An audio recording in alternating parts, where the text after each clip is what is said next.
Chapter 142. Elder Jing raised his eyebrows and seemed a little unhappy.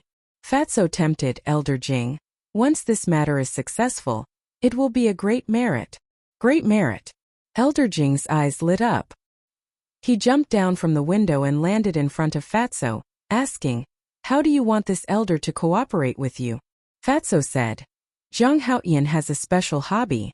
As long as we cater to his hobby, he will definitely agree." "What hobby?" Elder Jing was surprised. Fatso said, "He likes to eat bear paws." "Bear paws?" Elder Jing was taken aback and smiled. "That's simple. We'll just go to the restaurant and buy one." No. Fatso waved his hand and shook his head. "The bear paws in the restaurant have been stored for a long time. They're not fresh at all. Zhang Haoyan likes fresh bear paws. It's best if they're just cut off." "In the middle of the night, where are we going to find fresh bear paws for him?" Elder Jing immediately frowned. Fatso said, "Outside the city, in such a huge mountain range, I don't believe there's not even a bear. There are definitely bears in the mountain range, but it will take at least an hour to go back and forth." Elder Jing was a little embarrassed. His duty was to guard the medicinal field. If he went outside the city to look for bear paws, he would be absent from his post. If the higher-ups found out, he would be punished. "I originally wanted to go by myself, but with my little strength, I won't be enough to fill the gaps between the beast's teeth. So, I have to trouble you to make a trip personally. I understand your concerns, Elder. Don't worry, I will definitely not leave and guard the medicinal field. What's more, if we can make Zhang Haoyan change his mind, Elder, he will not only not punish you, but he might even reward you with a few battle chi pills. Who knows, you might even become the next law enforcement elder." Fatso instigated. "Battle chi pills. The next candidate." Hearing this, Elder Jing suddenly became spirited and was incomparably excited. "Elder, it's a once-in-a-lifetime opportunity. You must grasp it well." Fatso struck while the iron was hot and continued to fan the flames. Elder Jing gritted his teeth and said, "Fine, I'll go out of the city now. It must be 100% fresh." Fatso said worriedly, "Yes." Elder Jing nodded. "However, you must guard the medicinal field well. There must not be any mishaps. If anything happens, just yell. The deacon elders who live nearby will come to help as soon as possible." Elder Jing reminded, "Elder, don't worry. Whoever wants to steal the medicinal herbs will have to step over this disciple's corpse first." Fatso said solemnly, "Not bad." Elder Jing patted him on the shoulder and nodded in relief. Then, he turned around and followed the path, quickly disappearing into the night. Fatso's face was full of disdain. So what if he was strong? Without a clever mind, he would still be played like a monkey. "There's a girl in the village called Xiao Fang. She's pretty and kind." He proudly hummed a little tune as he entered the medicinal field and began his plan to loot it. However, when he bent down, grabbed a medicinal herb and was about to uproot it, Elder Jing turned back. Seeing Fatso's behavior, he shouted, "What are you doing?" Fatso's round body stiffened as he cursed, "Damn it, why did you come back?" In an instant, countless thoughts flashed through his mind. Suddenly, he pointed at the medicinal herb and scolded angrily. "Look at them. They're both spirit essences. How beautiful are they? What about you? Ugly melon crack dates. You're simply an oddity. Are you worthy of Fat Lord giving you glue and weeding you every day? Can't you be more useful?" The medicinal herb felt wronged. If he could speak, he would definitely scold Fatso. As a person, he couldn't be shameless to this extent. Elder Jing also had a look of disdain. He actually took a medicinal herb seriously. This Fatso was indeed an idiot. "Hurry up and look better, or Fat Lord will feed you to the fish." Fatso glared fiercely at the medicinal herb again, then got up, looked at Elder Jing, and said with a smile, "This medicinal herb has grown crooked. This disciple will straighten it." Then he asked, "Elder, you got the bear paw back so quickly?" Cough cough. Elder Jing coughed dryly, holding back his laughter. "How can it be so fast? I came back to tell you that after this matter is successful, if Elder He and the others ask you, you can say that this idea was mine. But if it fails, it has nothing to do with me. You have to take full responsibility. Elder Jing said expressionlessly. This, Fatso hesitated. What? Do you have an opinion? Elder Jing frowned and his eyes were unkind. How would this disciple dare to have an opinion? Whatever you say, Elder, this disciple will do. Fatso hurriedly waved his hand and said with a flattering face. That's more like it. Elder Jing glanced at Fatso disdainfully, then turned and left again. Son of a bitch, do you really think that Fat Lord is a pushover? Fatso's eyes were cold. After waiting for about 50 to 60 breaths, seeing that Elder Jing did not return, he took out his cosmos bag, ran into the medicinal field, and frantically looted. It was already late at night. The people in Danwang Hall were either cultivating or resting. Basically, no one would come to the medicinal field at this time. But one could never be too careful. Therefore, Fatso was very nervous at this moment. Once he was discovered, even if he had 9 lives, it would not be enough to kill him. After a while, he was already sweating profusely. He was not tired. He was too nervous. He wished that he could grow 3 heads and 6 arms now. The medicinal field was too big. It was impossible to sweep it clean in a short time. With a nervous mood, Fatso finally looted the entire medicinal field after an hour. Retreat. Following closely, he ran towards the small path. On the way, he encountered a medicinal herb that he had missed before. Without hesitation, he uprooted it and threw it into his cosmos bag. Fat Lord didn't even leave a feather for you. After a few breaths, he stood on the small path and glanced back at the medicinal field. His eyes were full of sarcasm. He turned around and pretended to be very calm and walked outside. Soon, he came to the reception hall. Fatso hid outside the door and glanced at the hall sneakily. Seeing that Lu Hong was alone, he walked in and asked in a low voice, "Where's Wang Yu?" No one came at night. He went to cultivate. Why did you suddenly come here? And you look so sneaky? Lu Hong looked at him in confusion. Fat Lord is here to take you flying. Fatso smiled sinisterly. Flying? Lu Hong was stunned. Stop talking nonsense. Let's go. Fatso urged. Where exactly are we going?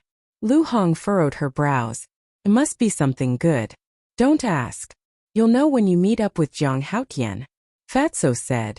No, I'm the only one in the reception hall now. I can't leave without permission. Lu Hong shook her head and said. Woman, why are you so long-winded? Just go when I tell you to go. Fatso was impatient. He grabbed Lu Hong and dragged her outside. Okay, I can go by myself. I'd like to see what you're up to.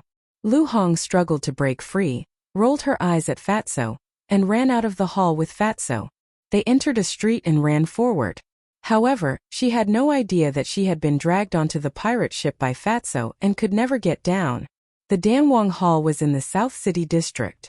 Given their speed, not to mention running to the North City District where the Martial Imperial Hall was located, it would take them 2 to 4 hours just to run out of the South City District. So halfway, they bumped into Elder Jing who had returned. Fatso, didn't I ask you to guard the herb field? Why did you run out without permission? And you, Lu Hong, aren't you afraid of being punished by Wang Yu for leaving your post without permission? Elder Jing stood in front of them, his body stained with blood. He stared at the two of them gloomily. Lu Hong's face turned pale. She hurriedly said, It was Fatso who dragged me out. Please forgive me, Elder. Elder Jing was furious. He shouted sternly, Fatso, what should you do? Fatso smiled flatteringly. Elder Jing, don't be angry. Let me finish. Okay, go ahead. Elder Jing said. I don't want to waste time, so I came to meet you. Then, we'll go to the Martial Imperial Hall together. As for calling Lu Hong, it's because she's also very familiar with Jiang Haotian. She'll definitely be able to help when the time comes. Elder, you don't want to work so hard and fail in the end, right? Fatso said. Is that so? Elder Jing frowned. Of course. Would I dare to lie to you? Fatso smiled flatteringly. This fat pig is timid and afraid of death. He definitely doesn't have the guts to lie to me. Elder Jing cursed in his heart and asked, What about the herb field? Elder, don't worry. It's just one night. There won't be any problems. Moreover, in the entire Yen County, who would dare to behave atrociously in the Danwang Hall? As for the disciples, it's already late at night. They've all gone to sleep. Who would go to the herb field? So, even if we leave our post without permission, no one will know. Fatso used his glib tongue to make Elder Jing completely give up his doubts. Next, he asked again, Elder, did you get the bear paws? Elder Jing nodded and said, I got 4 of them. Good. Fatso was overjoyed and said with a smile, Elder Jing, now I'll have to trouble you again. Take us to the Martial Emperor Hall as soon as possible. Let's try to settle Jiang Haotian before dawn. By then, you'll definitely have a meteoric rise and a meteoric rise. Elder Jing's eyes lit up. He grabbed the 2 of them and sped toward the North City district. Idiot! Fatso sneered in his heart. In fact, all of this was within his calculations. He asked Elder Jing to go outside the city to get the bear paws purely because he wanted to buy enough time to ransack the herb field. After ransacking the herb field, he naturally couldn't continue to stay in the Danwang Hall. If he was discovered, wouldn't he be dead meat? So, he instigated Lu Hong to escape from the Danwang Hall. At first glance, it seemed unintentional to meet Elder Jing halfway, but it was also part of his plan. This street was the main road to the Danwang Hall. As the deacon elder of the Danwang Hall, Elder Jing was not going to do anything shameful in the middle of the night. Therefore, it was impossible for him to take a detour through the alleys. Therefore, the meeting was within his expectations. The reason why he still looked for Elder Jing was that only by using Elder Jing could he rush to meet up with Qin Feiyang as soon as possible.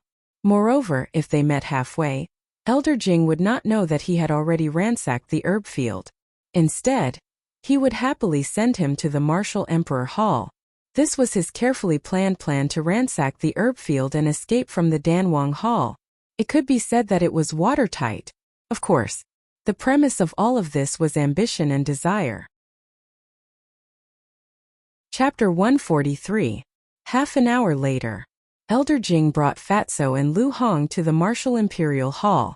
Outside the gate, Fatso smiled and said, Elder Jing, you go back first and wait for my good news.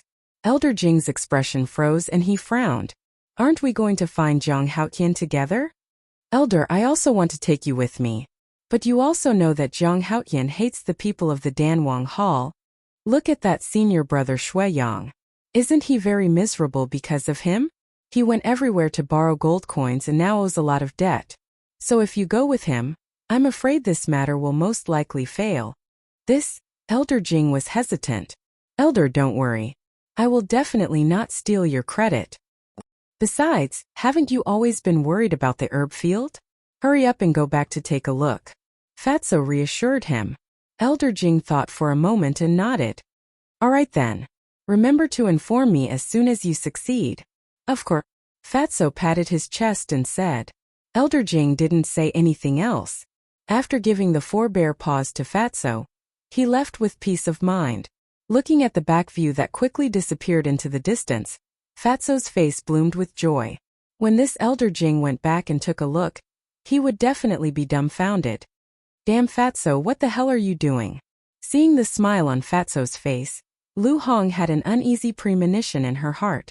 Aya, why are you asking so many questions? Let's go and find Zhang Lao Da. Fatso dragged the suspicious Lu Hong and swaggered into the reception hall. A middle-aged man in his 40s sat alone in the hall. When he saw Fatso and Lu Hong, he frowned slightly. Because both of them were wearing the Danwang Hall's uniform. The middle-aged man stood up and asked, What are the disciples of the Danwang Hall doing here in the middle of the night? Fatso cupped his hands and said, Elder, we are Jiang Haotian's friends. Please inform him. What proof do you have? Hearing this, the middle-aged man did not dare to be negligent. Proof. After pondering for a moment, Fatso shook his head. I don't have any proof. But if you tell him that Situ Tianyu and Lu Hong came looking for him, he will know. By the way, we came to Yen City with Jiang Haotian, Ling Yunfei, and Feng Ling Air. He added. So you're also from Black Bear City? The middle-aged man asked. Fatso and Lu Hong nodded. Sizing up the 2 of them, the middle-aged man suddenly thought of something and asked Fatso, Are you the one who helped Jiang Haotian spread the news? Yes. Fatso nodded repeatedly. The middle-aged man shouted, Dong Yuan, come down for a moment. Thud thud. Before long, accompanied by the sound of footsteps, a 15 or 16-year-old youth walked down from the second floor, yawning continuously with sleepy eyes. Frowning, the middle-aged man shouted, "Wake up and bring them to see Zhang Haotian." Zhang Haotian. The youth's eyes lit up and he was instantly energized. "Both of you follow me. Are you close to Zhang Haotian? Can you help me and get him to refine a few hundred supreme-grade elixirs for me? If it works, I'll definitely thank you properly." The youth was very talkative. Along the way they chattered non-stop. Even the shameless Fatso was troubled. "What? Zhang Laoda lives here. He sure knows how to enjoy life."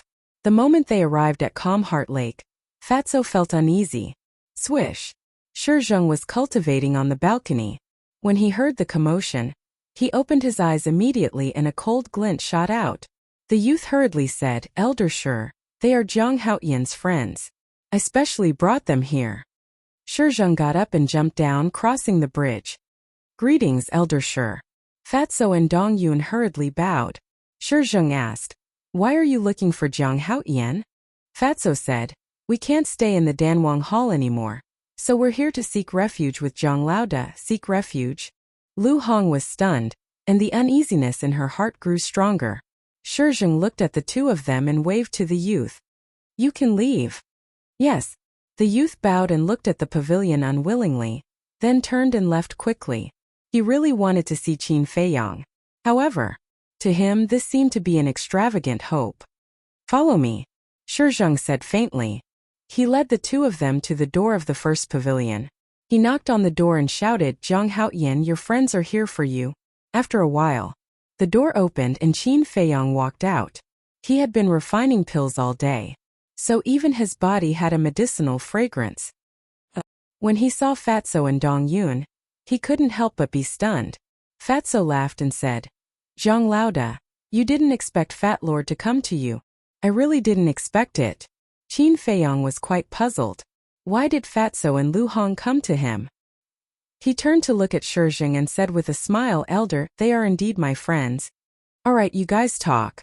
Shizheng smiled and returned to the balcony. He continued to cultivate while monitoring the surroundings. "Come in." Qin Feiyang turned and entered the room. He sat on the chair next to the coffee table, pointed to the chair next to him, and said with a smile, "Make yourself at home." On the coffee table, a candle flame flickered, illuminating the small living room. Fatso looked around and said, "Zhang Laoda, this martial imperial hall is really good to you." Lu Hong frowned and turned to close the door. Then she turned to look at Fatso and said in a deep voice, "Damn Fatso, hurry up and tell me the truth. Did you cause some big trouble in the Danwang Hall?" This Fatso stammered. Lu Hong's heart skipped a beat and urged, "Hurry up and tell me." Qin Feiyang also frowned. It didn't seem like a good thing to come looking for him in the middle of the night. "It's a big trouble." Fatso lowered his head and said softly, "As expected." Lu Hong stared at Fatso, gnashing her teeth in hatred. Suddenly, Fatso raised his head and grinned at the two of them. He said proudly, "Let me tell you, Fat Lord has successfully robbed the Danwang Hall's herb field and brought you 4 bear paws." "What?" Lu Hong turned pale with fright. Qin Feiyang also stood up and looked at Fatso with a dumbfounded expression. Fatso said with disdain, "Isn't it just robbing the herb field? Is there a need to make such a fuss?" This, Lu Hong pointed angrily at Fatso, so angry that her whole body was trembling. Was robbing the herb field a small matter? One must know that it was the Danwang Hall's herb field. This was simply plucking the fur from a tiger. No, plucking the fur was not enough to describe it. It was simply skinning the tiger. "It's over. It's over." She hung her head weakly and sat on the chair. She hated Fatso and herself to the core. Why did she run out with Fatso in a moment of dizziness? When the Danwang Hall found out that the herb field had been robbed, even if she did not do it, she would not be able to defend herself. That bastard Fatso really got her into trouble. Looking at Lu Hong's reaction, Qin Feiyang knew that this matter had nothing to do with her. But now that she had boarded the pirate ship, it was impossible to get out, because no one would believe her. Looking at Fatso, who was still feeling smug, Qin Feiyang sighed weakly and returned to his seat. He said, Fatso, although what you did make me feel better, it also brought me a big disaster. Fatso's expression changed, and he hurriedly said, Boss, Fat Lord robbed these herbs to refine pills for you. You can't just watch him die. Qin Feiyong rubbed his aching forehead and said, Tell me the whole story. Fatso's saliva immediately splattered everywhere. He was beaming with joy and was extremely proud. After listening, Qin Feiyong lowered his head and remained silent. This matter could be said to be sensational. The consequences were very serious. Right now, he was also physically and mentally exhausted. He really could not think of a good idea. Seeing that Qin Feiyong did not speak for a long time, Fatso's expression also began to change. He asked nervously, Zhang Laoda, have you thought of a plan? Qin Feiyong raised his head and looked at him. He shook his head and said, To be honest, no. What other plan could there be? Grand Hall Master Elder He and Elder Jia are all experts at the War Emperor level. If they are angry, who can protect us? I think we should leave Yen City before the Danwang Hall notices. Lu Hong said. Fatso said, Do you think Fat Lord didn't think of escaping Yen City? But there are so many fierce beasts outside. If we go out, we will die. Lu Hong said angrily. Then why are you doing this? It's fine if you do this, but why do you have to drag me down with you? Do I have a grudge with you in my previous life? Fatso smiled and said, Aren't we companions? Of course we have to share our blessings. Share your sister, is this called blessings? Lu Hong was so angry that she cursed. Then don't take the pills I refine in the future. Fatso snorted coldly. Qin Feiyong said, All right, stop quarreling. Things have already happened, and it's impossible to change them. Since we're all grasshoppers on the same rope, then we must work together to resolve this calamity. Lu Hong said, Anyway, I have no choice. Let's just wait for death. Qin Feiyong asked, Fatso, did anyone see you when you were robbing the herb field? Fatso said, Fat Lord can swear that he didn't. Qin Feiyong said, All right, the only way now is to deny it. Without evidence, the Danwang Hall won't dare to do anything to you. Fatso rolled his eyes and said with a sinister smile, Why don't we turn around and say that Elder Jing stole the herbs? Do you think those big shots in the Danwang Hall are stupid? The herb field is an important place in the Danwang Hall. The fact that they let Elder Jing guard it is enough to prove that Elder Jing's character is completely fine.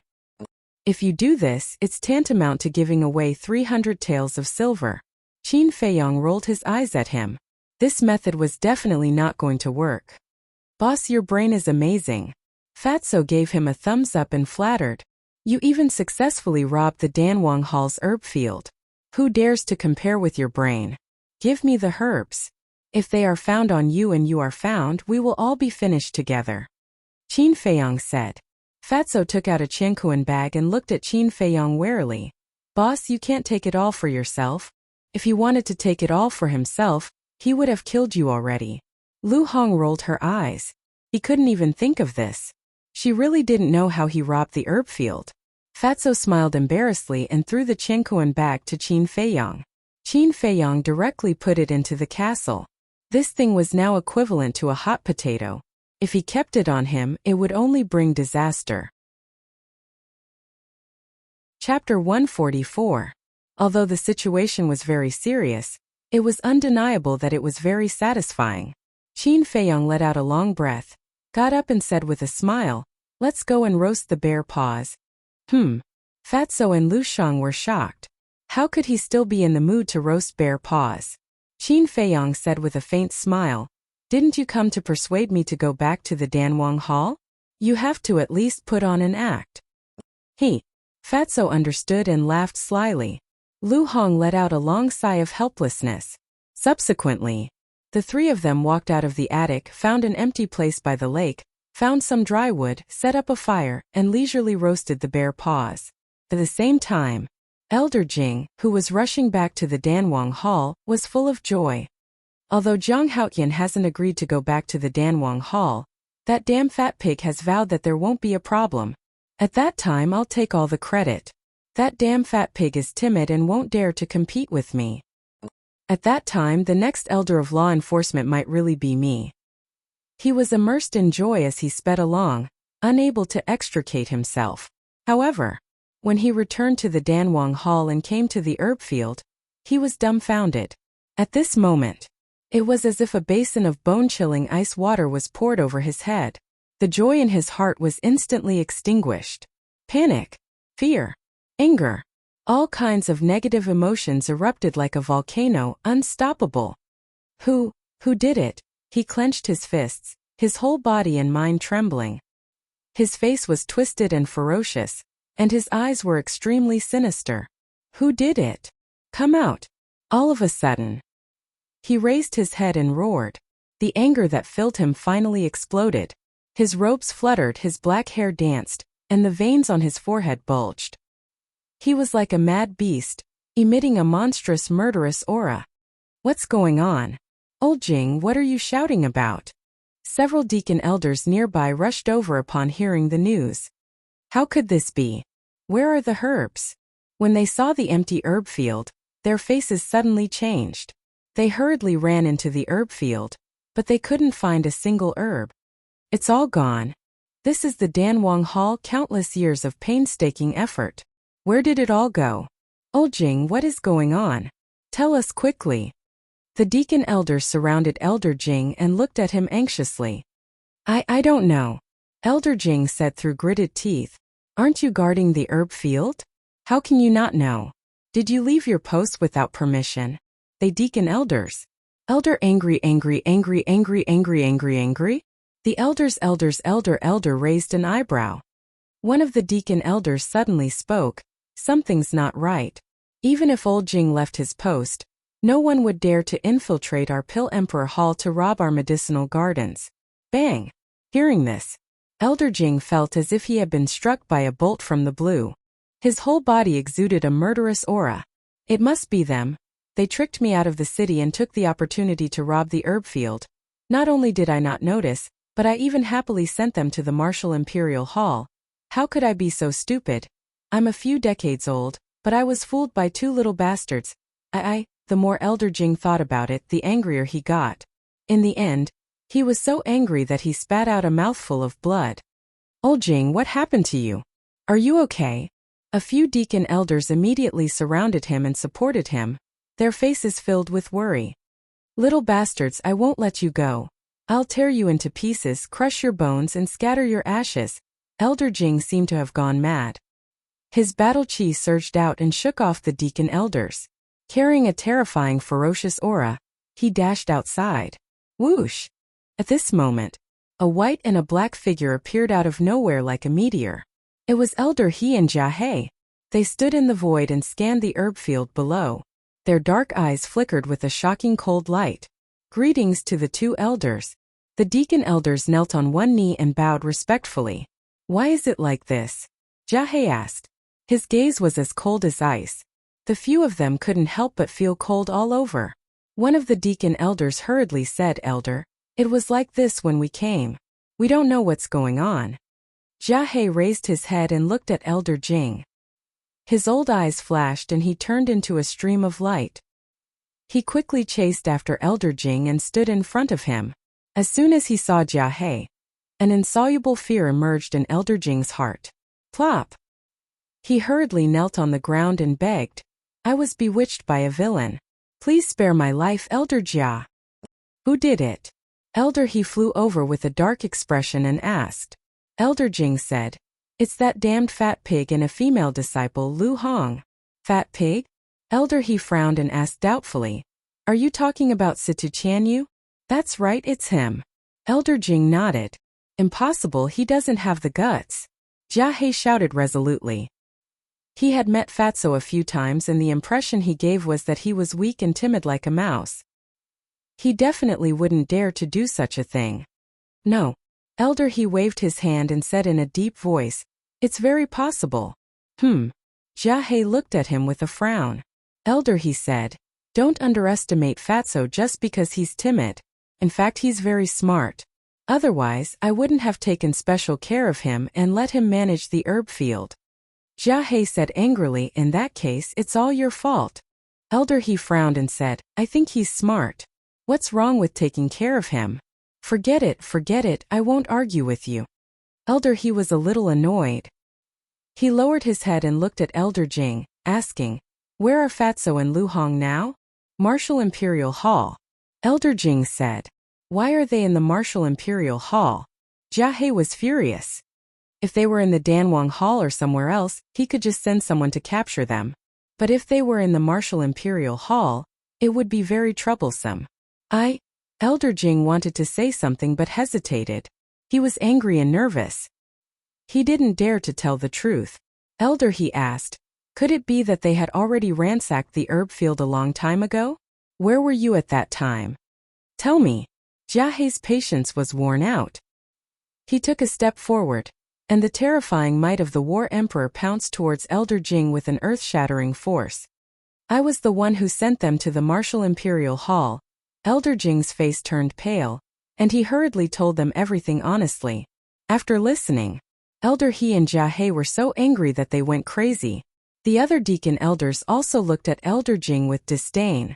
"A little brat used a little trick and made you leave your post to find some bullshit, bear paw. You even sent them to the Martial Imperial Hall. That's great, my Danwang Hall is really full of talents. If everyone was as smart as you, my Danwang Hall would have been defeated long ago. Bastard, I've never seen someone as stupid as you. You're worse than a pig. With your pathetic IQ, you still want to be the next law enforcement elder? You're simply daydreaming, wishful thinking." The two law enforcement elders did not care about their image at all as they cursed at Elder Jing, spitting saliva everywhere. His lungs were about to explode from anger. "Elder He, Elder Jia, Elder Jing is indeed in the wrong, but now is not the time to pursue the matter. We need to find that Fatso as soon as possible and take back those medicinal herbs." A deacon elder bowed and said, "This matter, to the Pill Emperor Hall, is a humiliation they will never be able to erase. Not only do I want to take back the medicinal herbs, I also want to kill them." Jia He grabbed Elder Jing and soared into the sky, shooting towards the Martial Imperial Hall. His eyes were filled with a bone-piercing killing intent. "Don't spread this matter, lest it becomes a joke." After exhorting the deacon elders, Elder He also flew into the sky and chased after Jia He. A few hundred breaths of time. The two of them arrived above the entrance of the Martial Imperial Hall. Without stopping or letting anyone report, they directly barged into the Martial Imperial Hall. The middle-aged man in the reception hall immediately noticed them.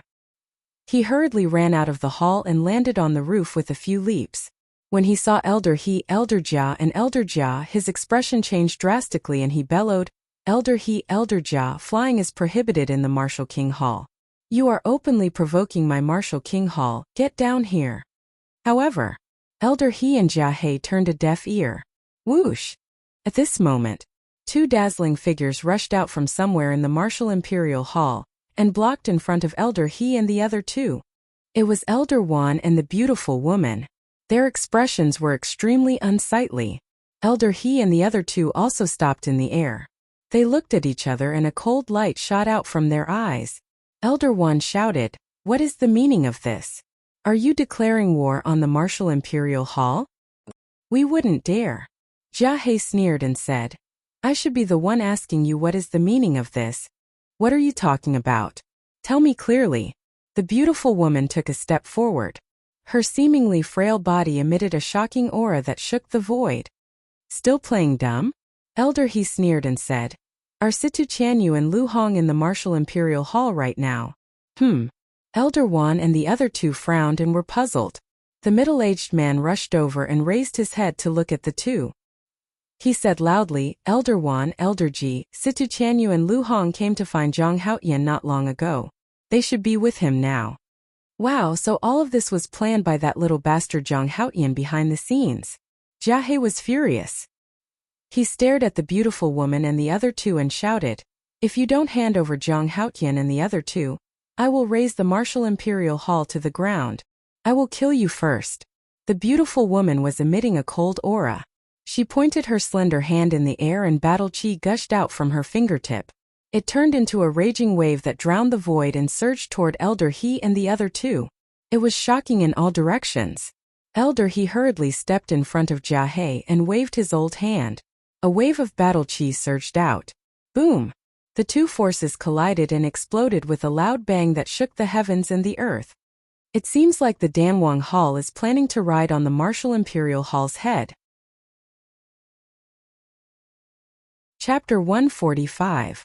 Seeing that the beautiful woman was angry, Elder He immediately cupped his hands and said, "Elder Ji, don't be rash. Let me finish.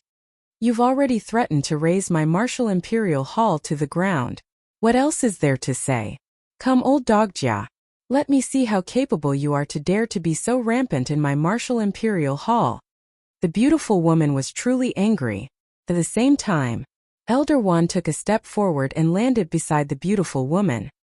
His aura broke out of his body and rushed towards Elder He and the other two. That pair of eyes was like a pair of eagle eyes, extremely sharp. A great battle was about to begin. The aura of the four of them was too strong. Every corner of the Martial Imperial Hall could clearly feel it. Qin Feiyang and the other two were no exception. Fatso said, "Looks like they're going to fight." Shizheng jumped down from the balcony and landed beside the three of them. He looked at Fatso and said, "Are you happy that they're fighting?" Fatso hurriedly waved his hand and said, No, definitely not." Shizheng frowned. "What kind of immoral thing did you guys do?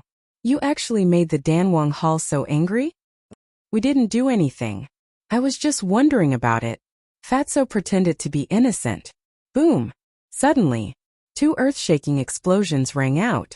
In the sky, Elder Wan, the beautiful woman, Elder He, and Jia He charged towards each other at the same time.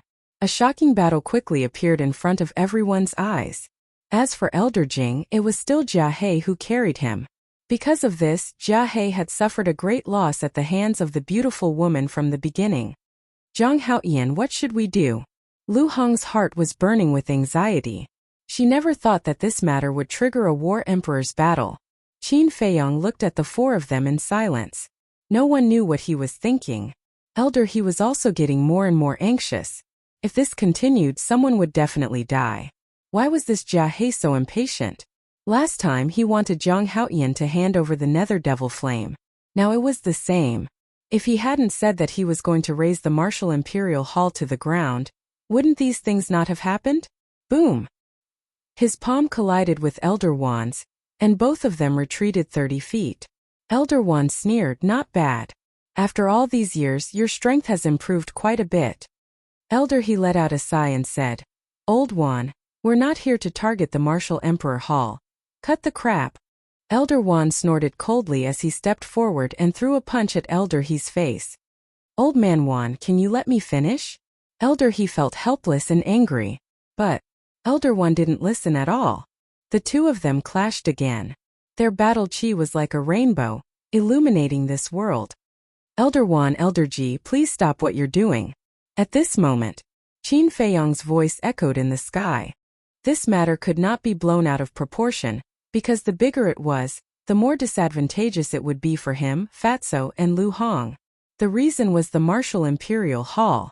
Now that the Martial Imperial Hall was at war with the Danwang Hall for him, when the truth was revealed one day, the Danwang Hall would definitely use it as a pretext to make a fuss. They might even tell the world that all of this was instigated by the Martial Imperial Hall. At that time, the Martial Imperial Hall would be in a very awkward situation. In order to get out of this situation, the Martial Imperial Hall had no choice but to make a choice, and the only choice was to abandon him. The beautiful woman and Elder Wan frowned slightly, looked at each other, and retreated at the same time. Elder He and Elder Ji also stopped and lowered their heads to look in the direction of the voice. What? They're still roasting bear paws? Are they celebrating? Jia He was furious once again. These little bastards were simply looking down on him, and the Pill Emperor Hall in the most naked manner possible. Elder He quickly grabbed him and shouted, "From now on, you're not allowed to say another word, and you're not allowed to do anything out of line." Jia He said angrily, "Didn't you see that they were the ones who provoked us first?" Elder He said in a low voice, "No matter what, this is the Martial Imperial Hall. If you don't want to start a war between the two halls, you'd better stop." Jia He snorted and did not say another word, but the murderous intent in his eyes grew stronger. Qin Feiyang looked at the two and said calmly, "Elder He, Elder Jia, I don't know why you're so angry, But since you're here for me, come down and talk. As for Elder Jing, he ignored him. All right, we'll talk face to face. Elder He nodded and dove down from the sky like a meteor. In a few blinks of an eye, he landed in front of Qin Feiyong and the others. Shizheng immediately stepped forward and protected Qin Feiyong behind him. Whoosh! The beautiful woman, Elder Wan, and Jia He landed one after another with Elder Jing in his hand. Greetings to the two elders. Fatso and Lu Hong bowed. However, they did not step forward and stood beside Qin Feiyong. This was because they knew very well that as soon as they got close to Elder He and the others, they would be caught by the three. By then it would be impossible for them to escape. You still have the nerve to stand and talk to us? Kneel down immediately. Elder Jing shouted. Why kneel down? Fatso looked puzzled. Bastard. Elder Jing was furious and took a step toward the two of them. However, at this moment, Elder He frowned and said, Stand aside and don't move. Elder Jing was stunned and hurriedly said, Elder they. All right, I know what I'm doing. Elder He said impatiently. He looked at Fatso and said, Let me ask you, since you entered the Danwang Hall, how have I treated you? Fatso said, Very well. Elder He said in a deep voice, Then why did you steal the medicinal herbs in the herb field? Medicinal herbs? What medicinal herbs did we steal? Fatso looked confused. Seeing that Lu Hong still hadn't reacted, Fatty hurriedly tugged at her sleeve. Because the two of them were close to each other, no one noticed this small action. Lu Hong also immediately showed a puzzled look. Seeing their expressions, Elder Jing's head immediately emitted smoke as he shouted, Are you still playing dumb? If the medicinal herbs in the herb field were not robbed by you, then who was it? The herb field of the Danwang Hall was robbed? Elder Wan and the beautiful woman looked at each other, their eyes full of disbelief. At this moment Fatso's face was full of panic. He said, Why would this disciple and Lu Hong rob the herb field? Elder Jing, you can't say this carelessly. After all, this is a serious crime. What? I'm speaking carelessly. Elder Jing was so angry that one Buddha left his body, and two Buddhas ascended to heaven. Fatso secretly sneered and turned to Elder He and the beautiful woman.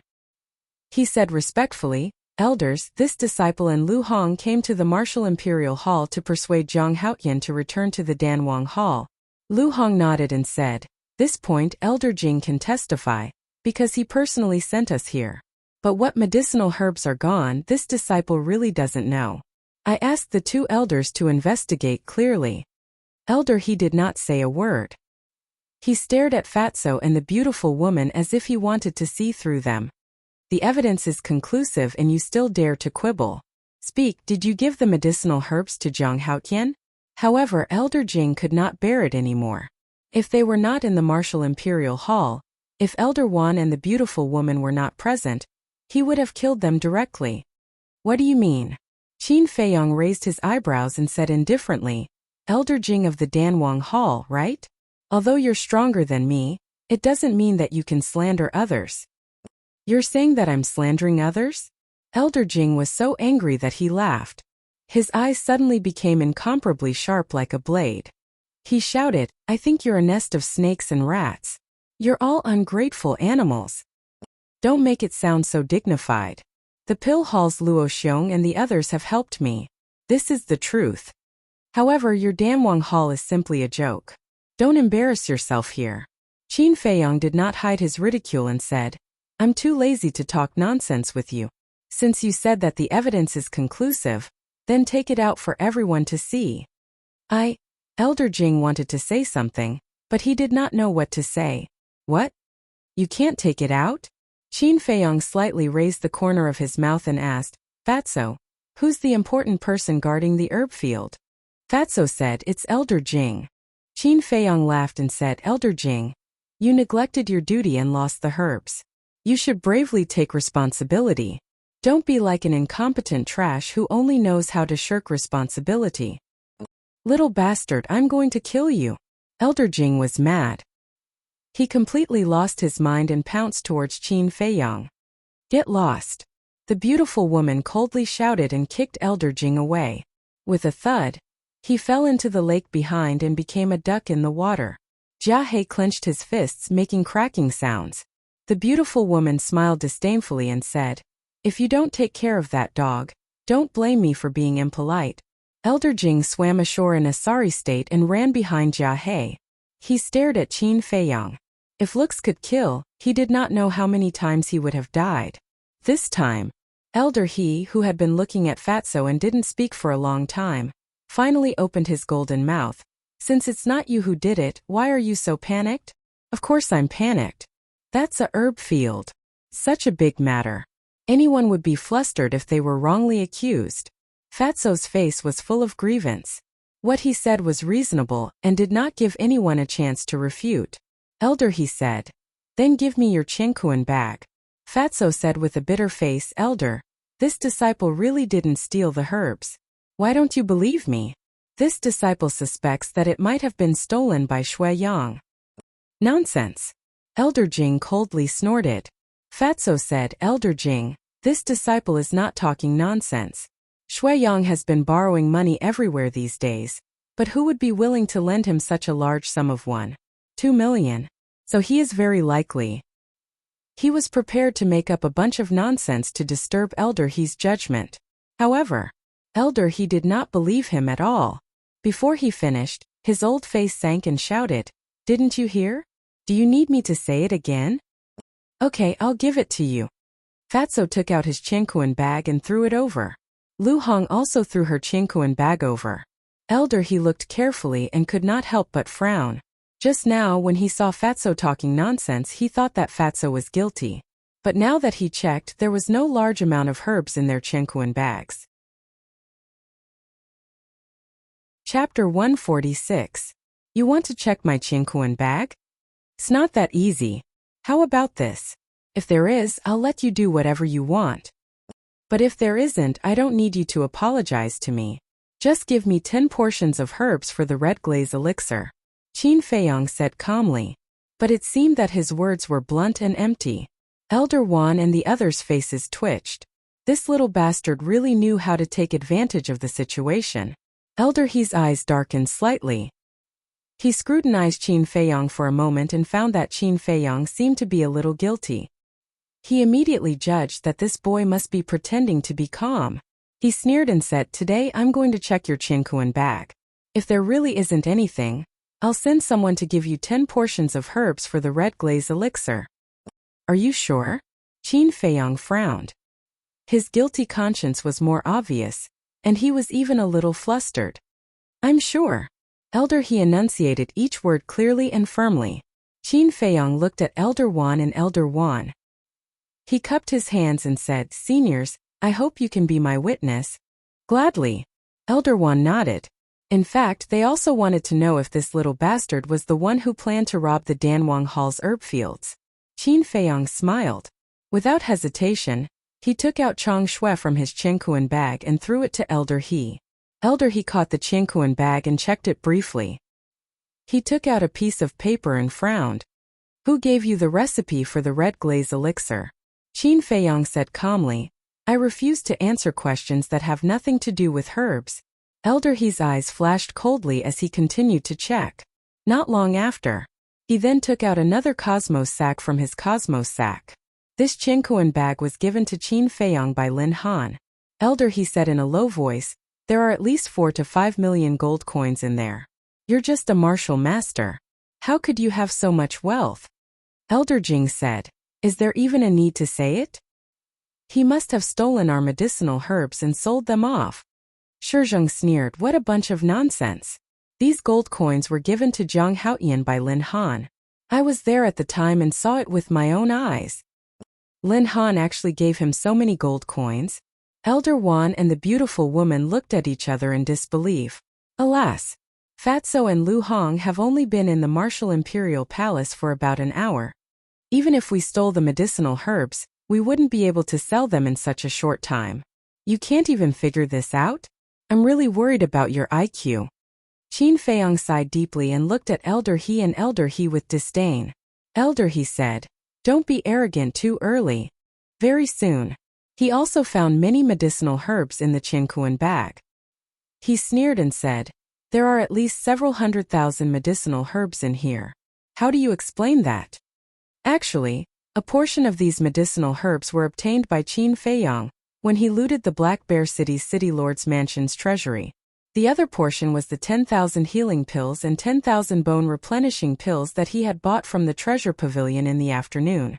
And obviously, Elder He thought that these medicinal herbs were looted from the medicinal field.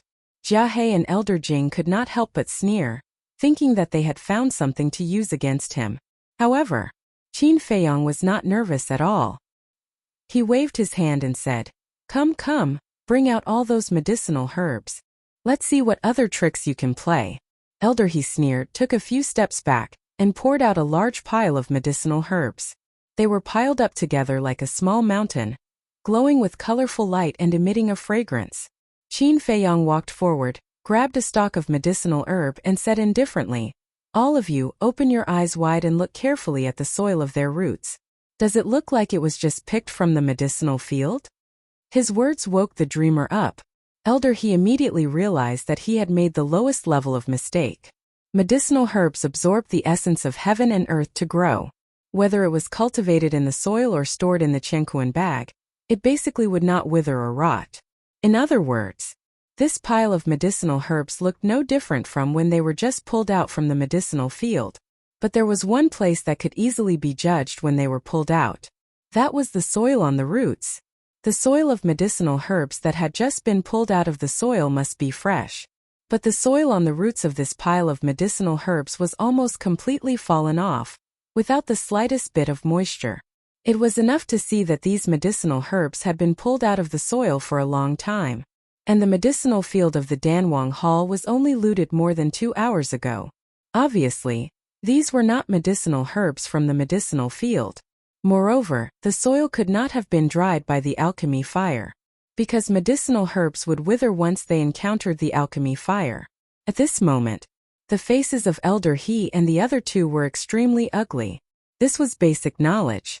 Even an idiot would be able to think of it, but they had completely ignored it. It was simply too embarrassing. Qin Feiyang said lightly, "How is it? Now you still dare to say that these medicinal herbs are yours?" The beautiful woman laughed and said, "This is probably the most ridiculous thing in the world." The three of them had never been as embarrassed as they were now. Their old faces were boiling red, and they could not wait to find a hole to hide in. Qin Feiyang said, "Are you done with the inspection?" Elder He's face was gloomy. He carefully inspected it again, and with a belly full of unwillingness, he threw the Qianquan bag to Qin Feiyang.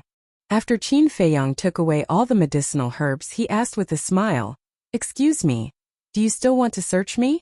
Elder He gritted his teeth and said, "Don't you go too far." "Did I?" Qin Feiyang looked innocent. Elder He gnashed his teeth and said in a deep voice, "If I remember correctly, you still have a place to hide." Qin Feiyang's heart trembled and he nodded and said, "No problem, I'll let you search, but this time it's not just 10 sets of medicinal herbs for the scarlet fire-colored glass pill, but 20 sets. Although he agreed very straightforwardly, he looked a little guilty. Seeing this, Elder He's eyes were gloomy to the extreme. Now he finally understood. Qin Feiyang's previous guilty conscience was simply an act. It was a trap for him. In order to get the medicinal herbs for the scarlet fire-colored glass pill from him, I can't let him succeed again, or I will lose 30 sets of medicinal herbs. He thought that Qin Feiyang was pretending again, so he decisively gave up checking the castle. In fact, those medicinal herbs were in the castle. This was Qin Feiyang's brilliance. Truth and falsehood, falsehood and falsehood completely messed up his judgment. He also realized that today's trip would definitely not have a result, because there was no evidence. No matter how much he said, it was useless. On the contrary, he would only become a clown. He didn't want to continue to lose face in the martial imperial hall. Zhang Haoyan, the future is long, let's wait and see. After an undisguised threat, he glanced at Fatso and Lu Hong and shouted, "You two, immediately follow me back to the Danwang Hall." Then he turned around and was ready to leave. However, Fatso didn't follow at all. He took out his identity token and sneered, "Sorry, Fat Lord is now officially out of the Danwang Hall. You masters, Fat Lord can't serve you, and I don't want to serve you." Elder He stopped, turned around and looked at Fatso gloomily and said, "What did you say?" Say it again? In order to persuade Zhang Haotian, Fat Lord can be said to have done his best. But what about you? Not only did you not reward Fat Lord, but you also slandered Fat Lord. You people, Fat Lord really can't afford to offend you. So, Fat Lord, you better know your place and get out of here. After saying that, Fatso clenched his fist, and with a crack, the identity token was crushed into pieces. Elder He Jia and Elder Jing's eyes became extremely terrifying as the identity token was crushed. It was a murderous look. I'll also leave the Danwang Hall. Lu Hong struggled for a moment, then took out her identity token and crushed it. She had no choice. If she returned to the Danwang Hall, she would definitely be tortured and interrogated, and the only outcome would be death. Although leaving the Danwang Hall would anger these people, at least she had a chance to live. This action of the two people infuriated the other three quite badly. If it weren't for Elder Wan and the beautiful woman beside them, they would have killed them on the spot. Fatso and Jia He were a little scared, and they hid behind Qin Feiyang. Qin Feiyang was the only person they could rely on in Yen City. Qin Feiyang felt bitter. Elder He and the other two would definitely misunderstand and think that he was the one who instigated Fatso and Jia He to leave the Danwang Hall. Cough. He coughed dryly and smiled. Seniors, although we haven't found the culprit who robbed the herb field, the misunderstanding between us has been resolved. Why don't you stay and eat bear paws to celebrate? Elder Jing spat out another mouthful of blood. Ouch! Qin Feiyang's expression changed, and he hurriedly said, "Why are you spitting blood? Come, quickly eat a bear paw to replenish your strength. After all, you worked hard to get this." Jiang. How? Tian. Elder Jing said each word slowly, and he was about to lose control of his temper. Let's go.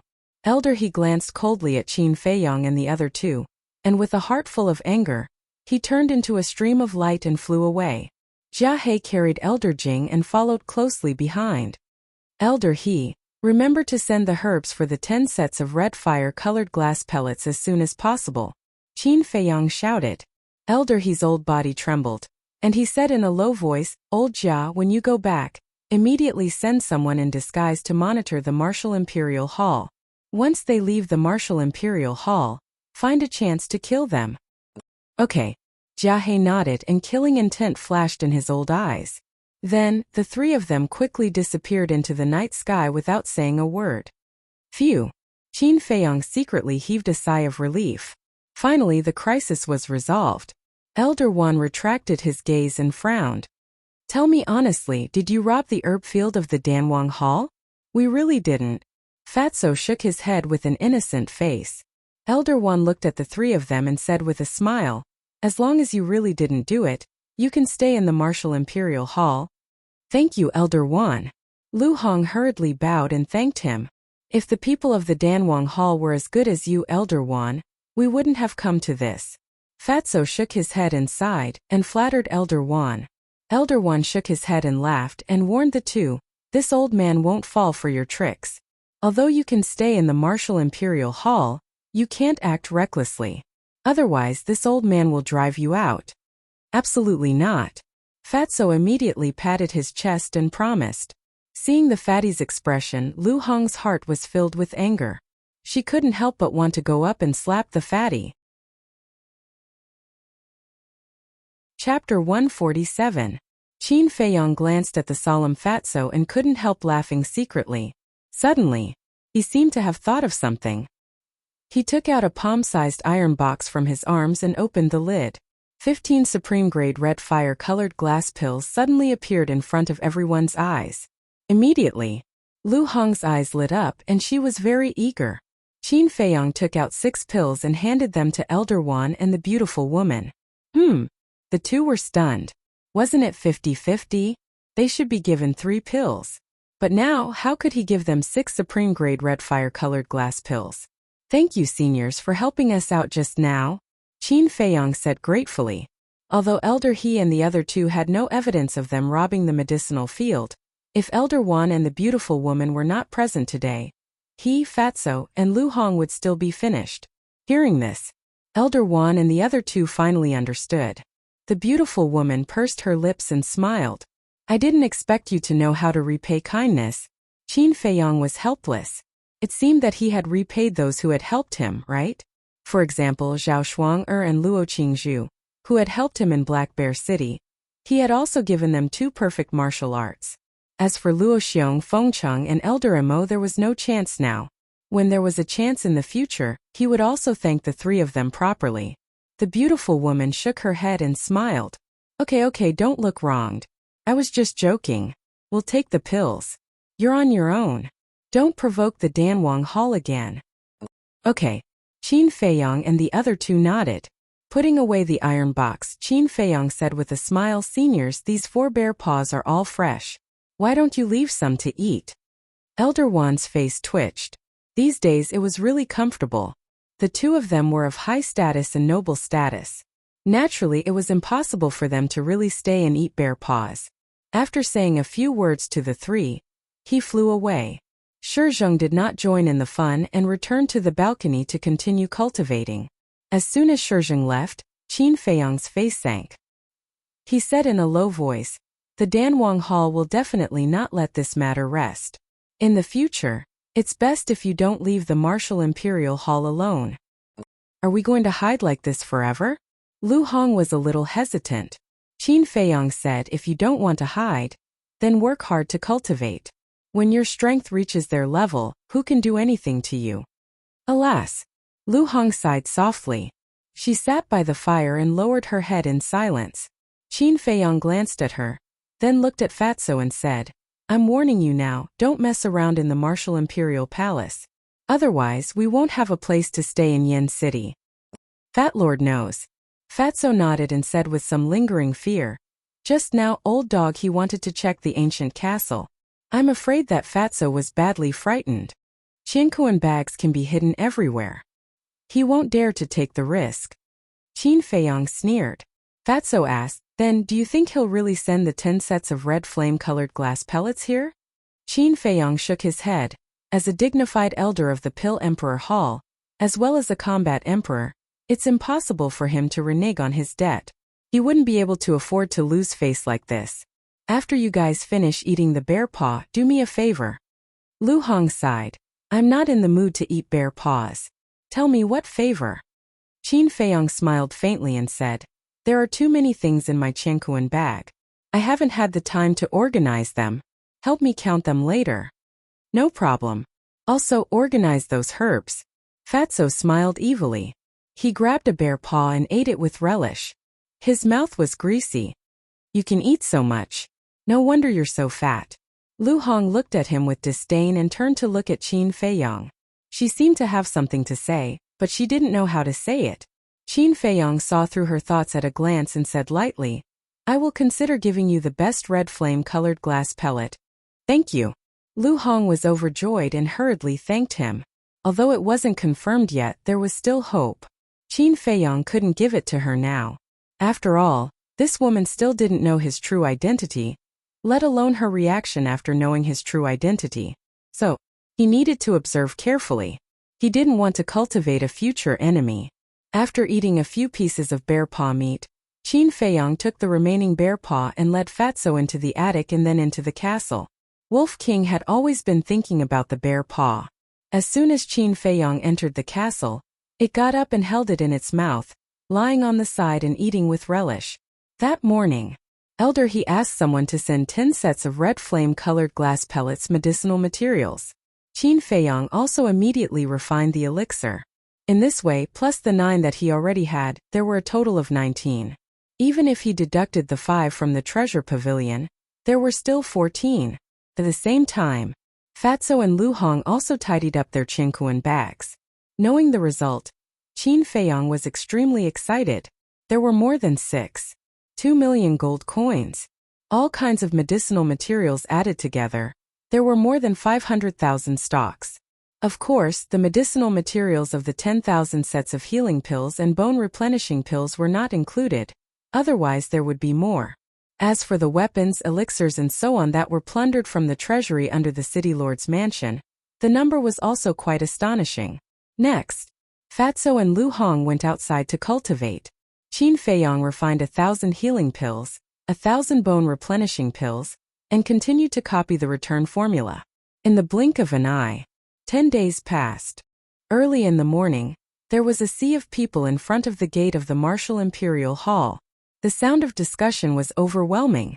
They naturally came to line up to receive the elixir. In order to line up at the front, some people came yesterday. There were people from all walks of life. The disciples of the Martial Imperial Hall, the disciples of the Lin family, the people of other families, the people of the palace, the waiters of the restaurant, and so on. First it was very calm. Everyone waited in line. But as the number of people increased, disputes also began. Although due to the rules of Yen City, they did not dare to fight openly, but some dishonest people, relying on their strength, threatened and forced to cut the line. As a last resort, the middle-aged man stationed in the reception hall could only stand up to maintain order. This action puzzled all the tycoons in Swallow City. They did not understand what exactly was Qin Feiyong selling in the gourd. So, the spies of various forces were mixed in the crowd, inquiring about the news.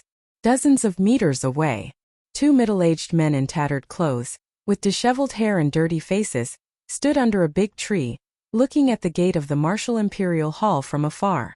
Their eyes flashed coldly. When the sun rose, a man and a woman walked out of the Martial Imperial Hall. But it was not Qin Feiyong. It was Fatso and Lu Hong. "Greetings, Elder Chu." The two stopped beside the middle-aged man and bowed. "Hurry up and send them away." Elder Chu waved his hand impatiently. The two nodded and turned to look at the crowd. Lu Hong took out a Qianquan bag and handed it to Fatso. The place instantly quieted down. Fatso held the Qianquan bag high, glanced at the crowd one by one, and was about to speak. Suddenly he seemed to have noticed something, and looked at a certain place. It was the two middle-aged men under the big tree.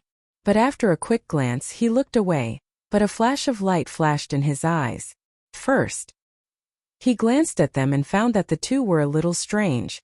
Although they were dressed in tattered clothes, they gave people the illusion that they were cranes in a flock of chickens.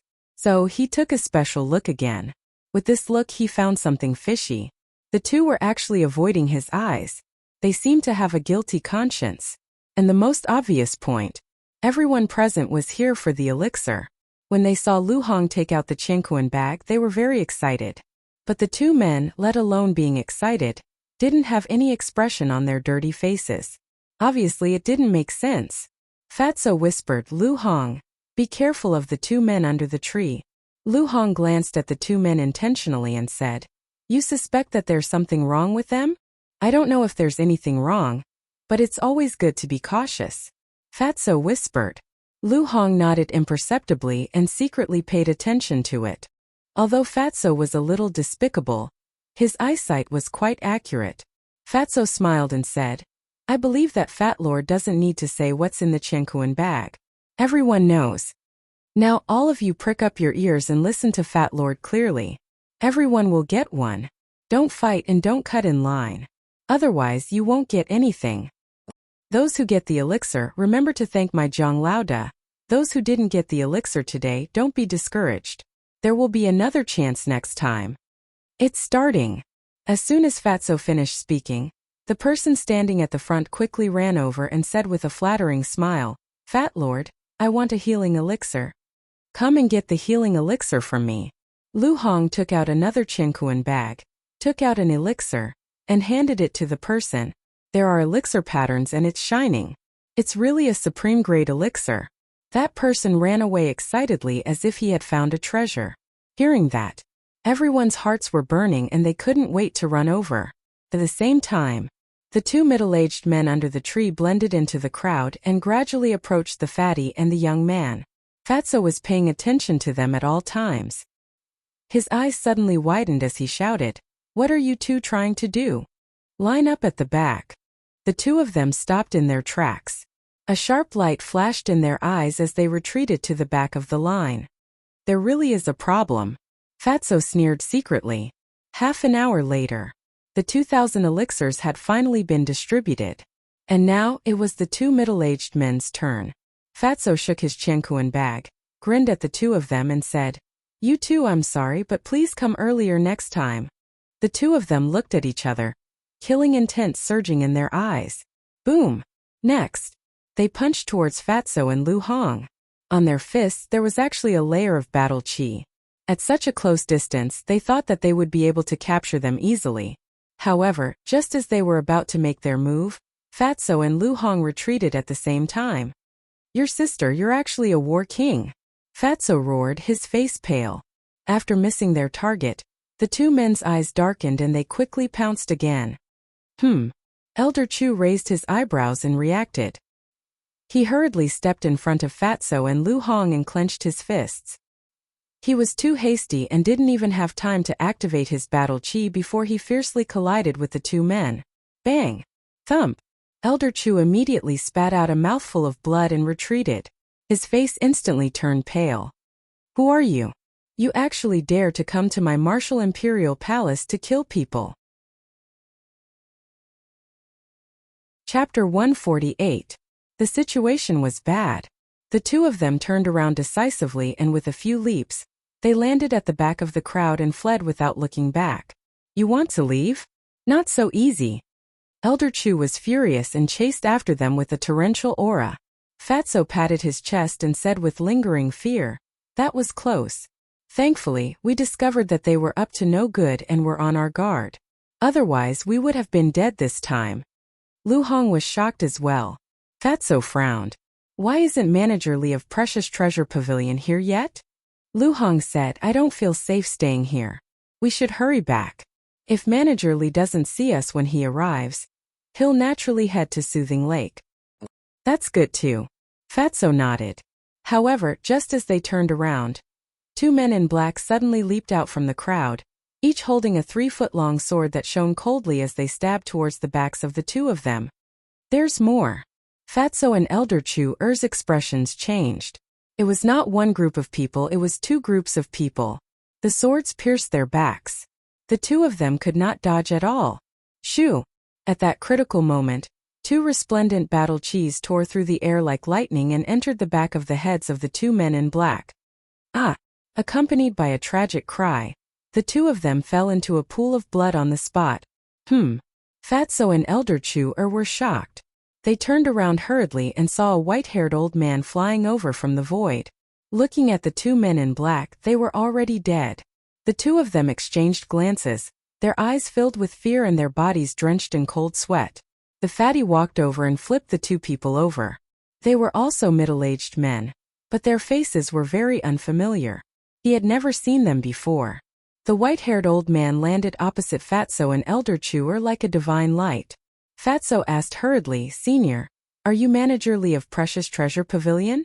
"That's right." Manager Li nodded.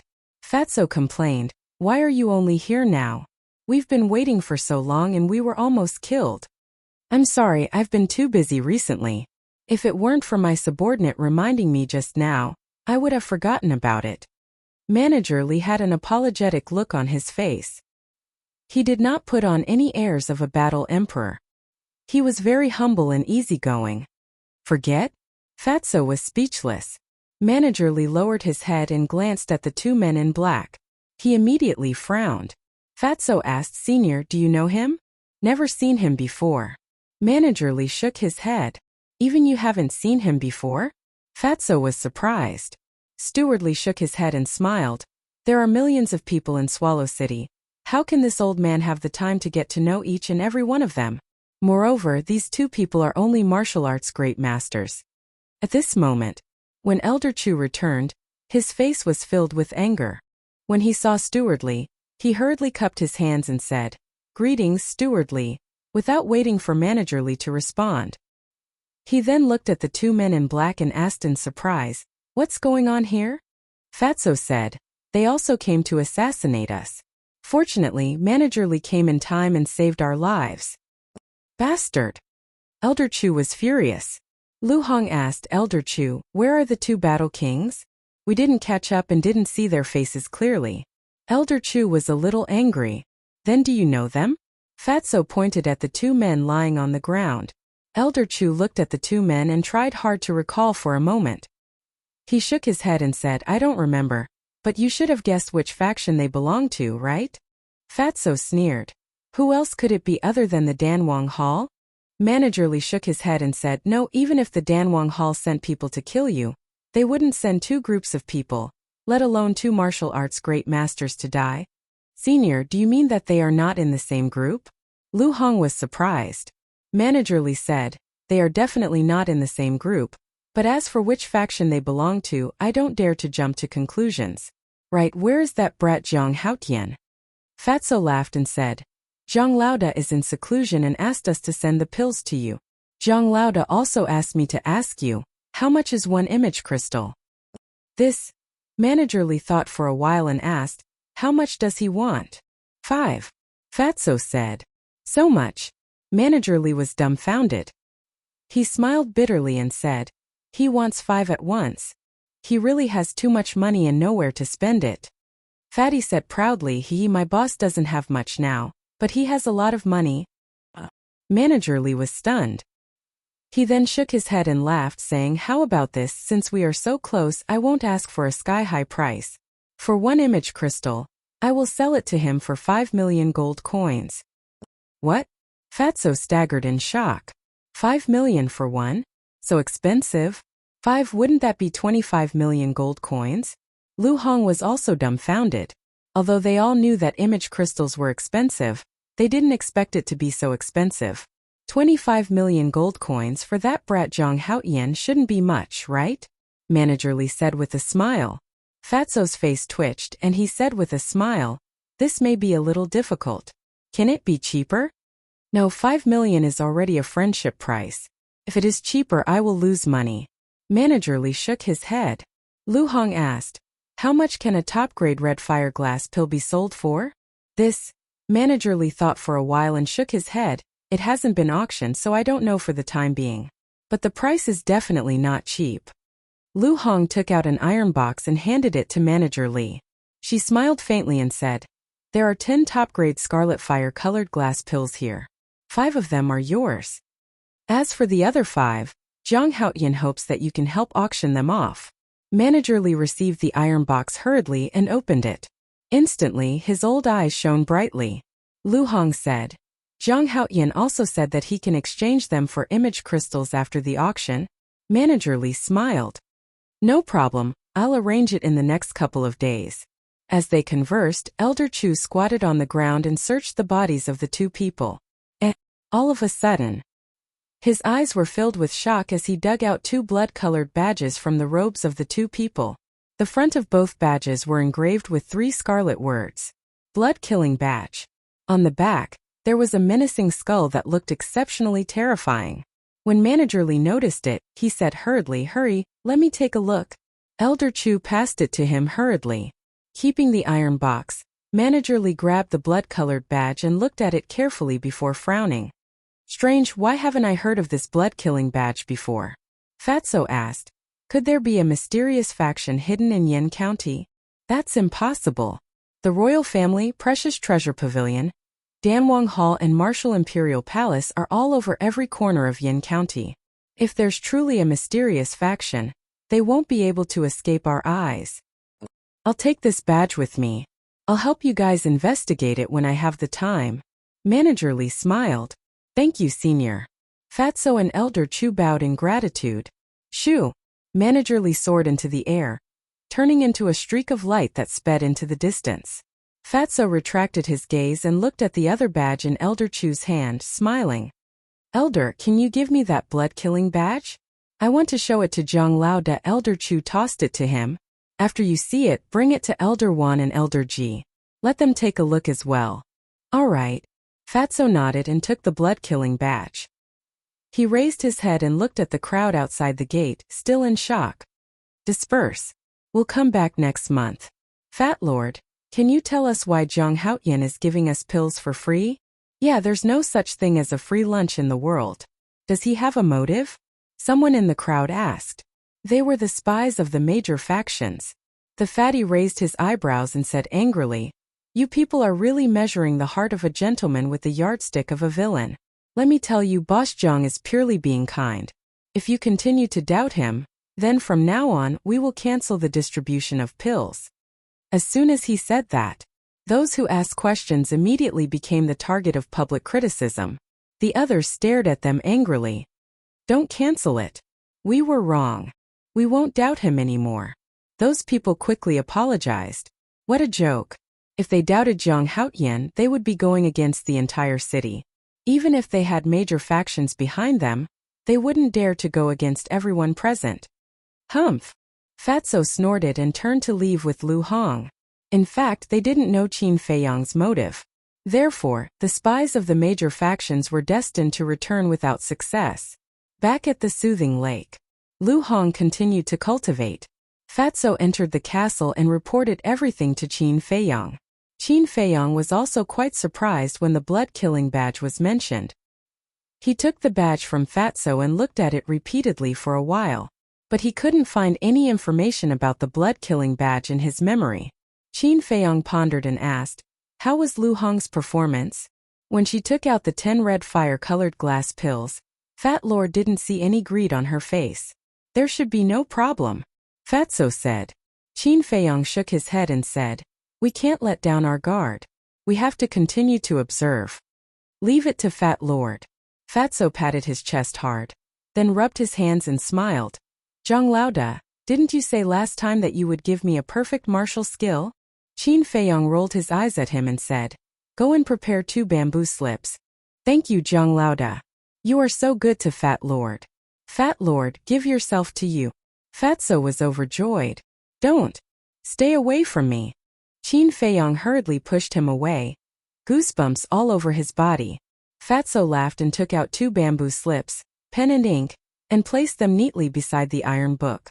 Qin Feiyang also gave Fatso the martial skills of heart-locking fist and returned to origin steps.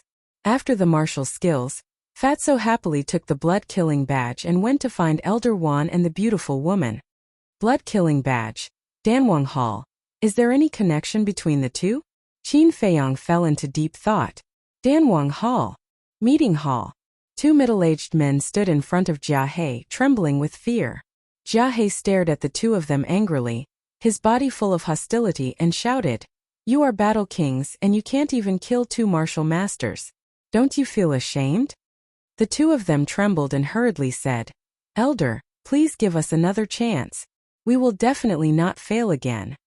Jia He said, "All right, I will give you another chance. If you succeed, you will be the next law enforcement elder. But if you fail, I will kill you. While you are at it, go and investigate the background of the other group of people," he added. Chapter 149. I've finally broken through.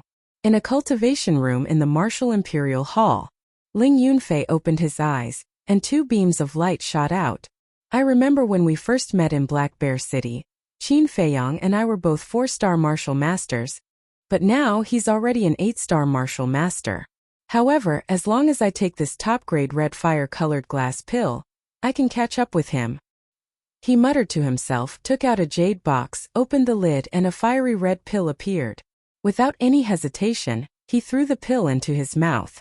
A moment later, his aura rose again and again. In the end, it stopped at an 8-star martial master. "Thank you, Qin Feiyang." After muttering to himself, he got up and left the cultivation room.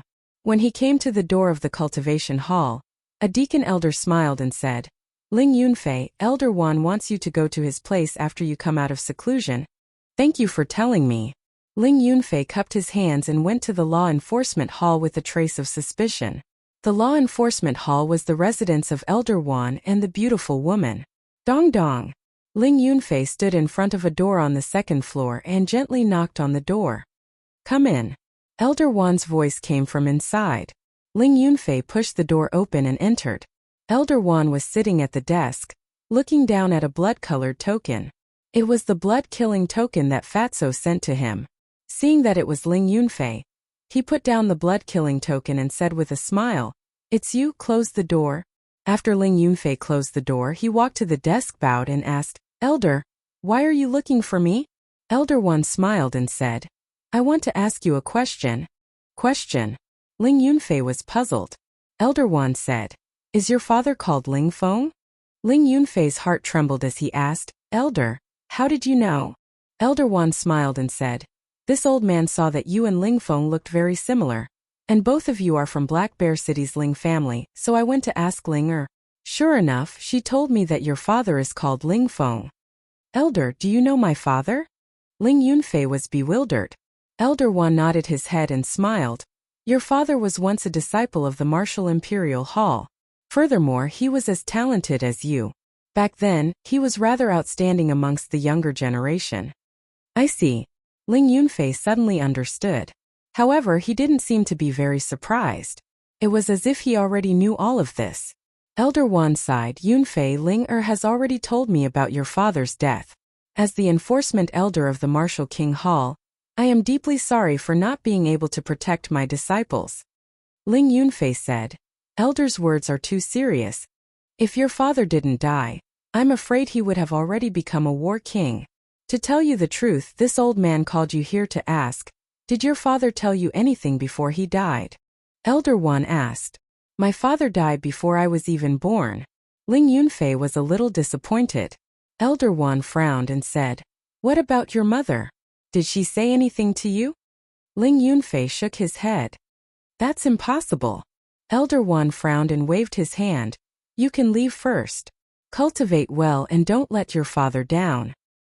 This disciple will take his leave. Ling Yunfei cupped his hands and turned to leave. After walking out of the door, he turned around to look at the law enforcement hall, and a strange light flashed across his eyes. Then, he went straight to the Calm Heart Lake and saw Fatso and Lu Hong sparring by the lake.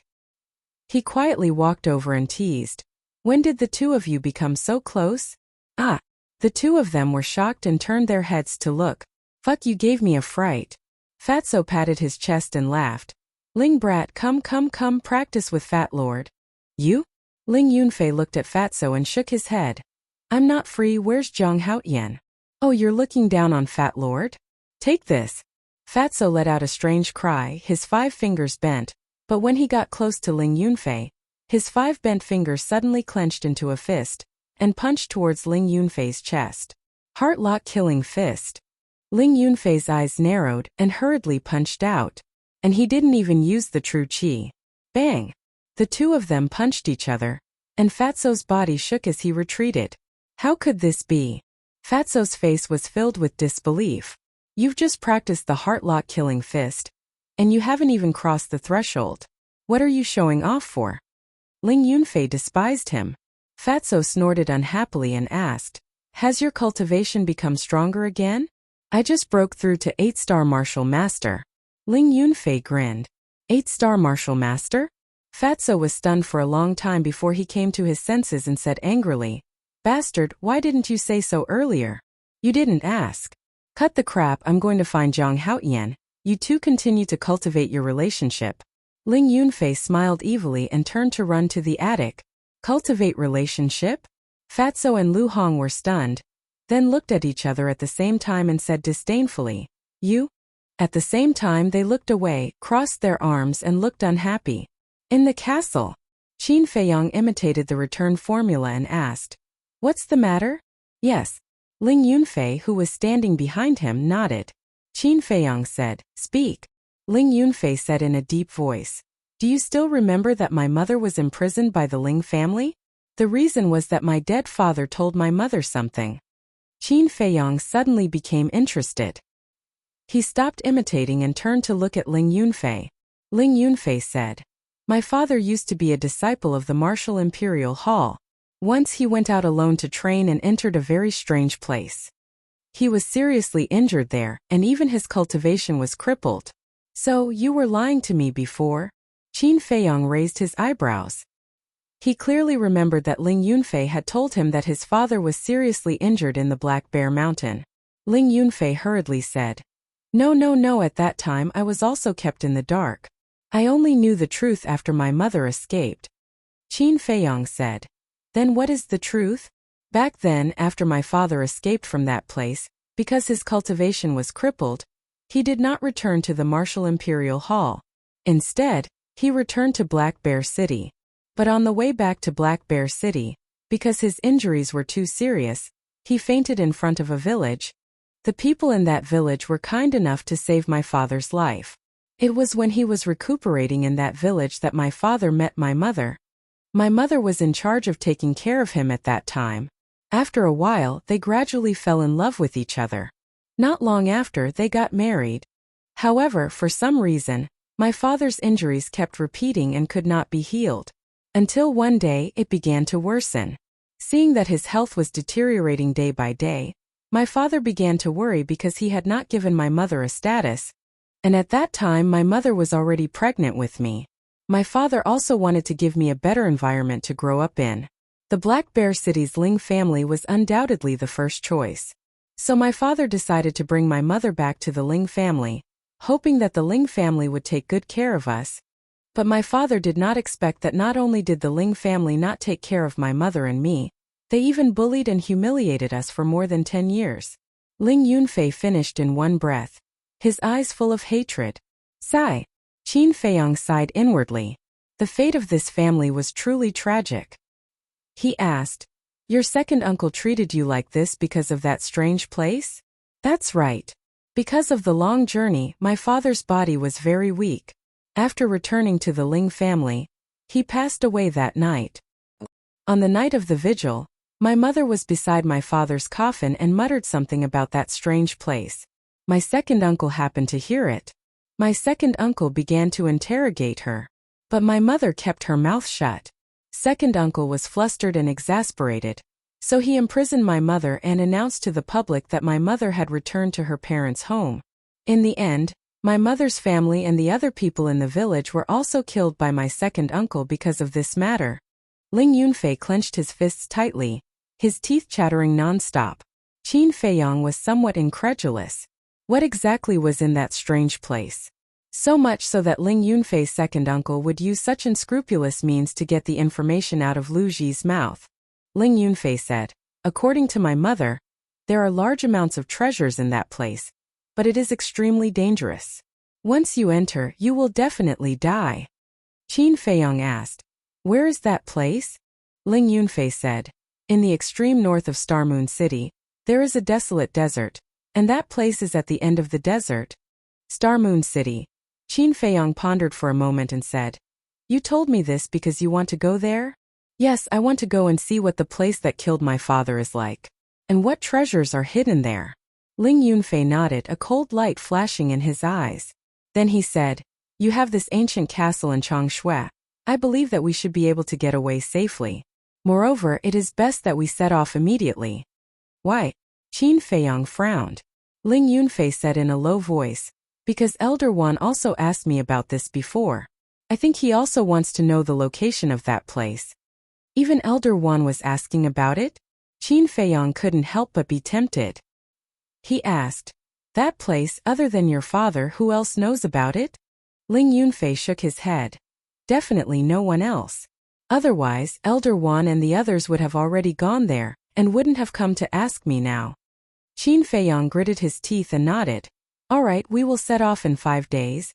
"Why 5 days?" Ling Yunfei didn't understand. Qin Feiyong said, "I want to refine some healing pills and bone replenishing pills. And I have already asked Manager Li to help me buy the image crystal. With the image crystal, it will be much more convenient." "That's true." Ling Yunfei nodded. But now the biggest problem was getting out of the city. The vicinity of the Martial Imperial Hall was constantly being monitored. Once they walked out of the Martial Imperial Hall, it was equivalent to walking into a grave. Moreover, Shizheng was following them closely. It would be difficult to sneak out. Qin Feiyong pondered for a while and said, "These few days, go around and see if there is a shortcut out of the city. Also find 2 illusion pills just in case." "Okay." Ling Yunfei nodded. Chapter 150. In the blink of an eye, 5 days had passed. Qin Feiyong grabbed a Qingkuan bag and left the castle, feeling a little tired. For 5 days and nights he refined pills without stopping. In total, he refined 9,000 healing pills and 9,000 bone replenishing pills. A total of 18,000 pills. On average, he refined 1 pill every 20 breaths. For him, this was already his limit. He pushed open the door and walked out of the attic. A gust of cold wind swept over, causing him to shiver uncontrollably. The sky was also filled with a layer of dense clouds. It was now the winter solstice. The weather had gradually turned cold. The cold wind was biting cold, blowing on people's faces like sharp blades, causing pain on their skin. Da-da. Fatso and Lu Hong ran down from the second floor. Both of them had added a thick layer of clothing. Fatso chuckled and said, "Fat Lord thought that someone had broken in. So it's you, boss." Lu Hong walked out of the attic, looked at the hazy sky and said, "This damn weather. It was quite warm a few days ago, but the temperature suddenly dropped. It will probably start snowing next month." Qin Feiyong smiled. He turned around and entered the room. After closing the door, he handed the Qianquan bag to Lu Hong and instructed, "During the time I'm not here, distribute medicinal pills to everyone on time." Letting Lu Hong take care of the pills was actually a test for her. "Okay." Lu Hong nodded and said, "Wait, what do you mean? You're leaving?" Fatso also looked at Qin Feiyong in surprise. "Shoo!" Qin Feiyong made a shushing gesture and said in a low voice, "Ling Yunfei and I are going to Xingyue City. Don't tell anyone. If anyone asks, just say that I'm cultivating in the castle." "Why are you going to Xingyue City? Is there something good going on?" "Jiang Laoda, why didn't you bring Fat Lord along when there's something good? You're too disloyal." Lu Hong looked puzzled. Fatty's face was filled with dissatisfaction. "If I say it's suicide, will you still go?" Qin Feiyong rolled his eyes at Fatso and solemnly instructed, "Remember, no matter what happens, you are not allowed to leave the Martial Imperial Hall. In addition, you will spread the news tomorrow that mortals have priority when it comes to collecting pills in the future." "For mortals?" Fatso and Li Tianlan looked at each other, their eyes filled with confusion. "Just do as I say. Also, change the distribution from once a month to once every 10 days. As for why I'm doing this, you'll know in the future." Qin Feiyong didn't explain much and asked, "Has Manager Li delivered the image crystal?" "Not yet. That old thing is very treacherous. I heard from the martial arts hall's disciples that he only auctioned one supreme-grade red fire-colored glass elixir every day in order to raise the price." Fatso spoke in disdain. Qin Feiyong smiled faintly and said, "This is very normal. How much was the transaction price?" Fatso thought for a moment and said, "For 1 million on the first day, 4 million on the second day, for 2 million on the third day, for 3 million yesterday. Today's result is not out yet, but it should not be lower than 4 million. "So little?" Qin Feiyong frowned. In this way, 5 supreme-grade red fire-colored glass elixirs would only be slightly more than 20 million. Only 4 image crystals could be purchased. This is still considered little? Fatso and Li Tianlan were speechless. An ordinary red fire-colored glass elixir would be auctioned for around 1 million. It was 4 times more than that. What else did you want? Besides 4 million gold coins, even the top clans in Yen City would feel the pinch for half a day. Don't look at me like that. Who doesn't want more money? Qin Feiyong rolled his eyes at the two and walked out of the pavilion. He came to Shi Zheng's downstairs and smiled. "Elder, can I trouble you to make a trip to the treasure pavilion?" "Why are you going to the treasure pavilion?" Shi Zheng was puzzled.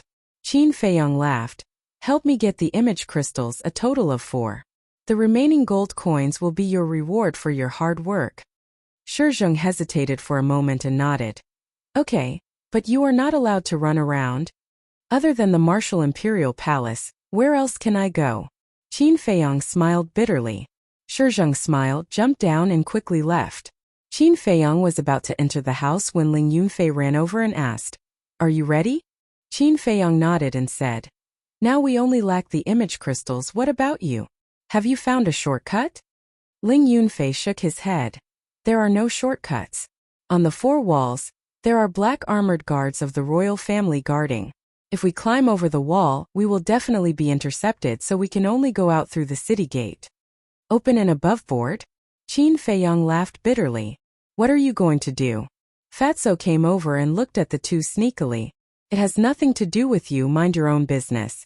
Ling Yunfei glared at him, then looked at Qin Feiyong and said, "I have also prepared the illusion pills.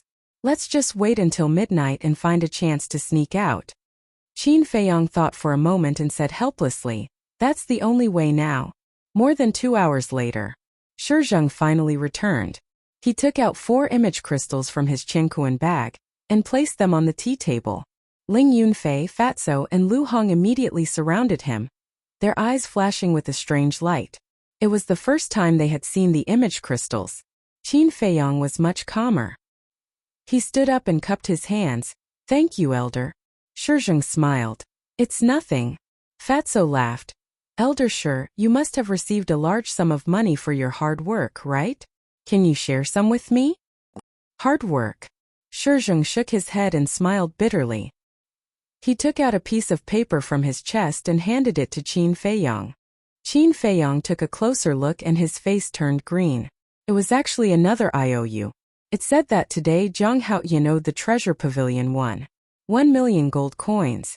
If he did not pay it off within a week, the interest would be 1,000 gold coins per day. At the bottom there was Steward Li's signature. Why do I still owe him 1 million? Qin Feiyong looked at Shizheng with a puzzled face. Shizheng said, "Your 5 supreme-grade red fire-colored glass pills were sold for a total of 21 million, and the treasure pavilion still has to take a commission. Look at my head, how could I forget about this?" Qin Feiyong slapped the back of his head hard. As soon as he heard about the commission, he understood. The rule of the treasure pavilion was to take 1/10 of the commission. Out of the total price of 21 million, he would have to take a cut of 1 million. Then there was only 9 million left. The 4 image crystals were 20 million. After deducting 9 million, he naturally owed 1 million. Ling Yunfei and the other 2 were also a little stunned. It was right to take a commission. But they were all old acquaintances. Couldn't they take a little less?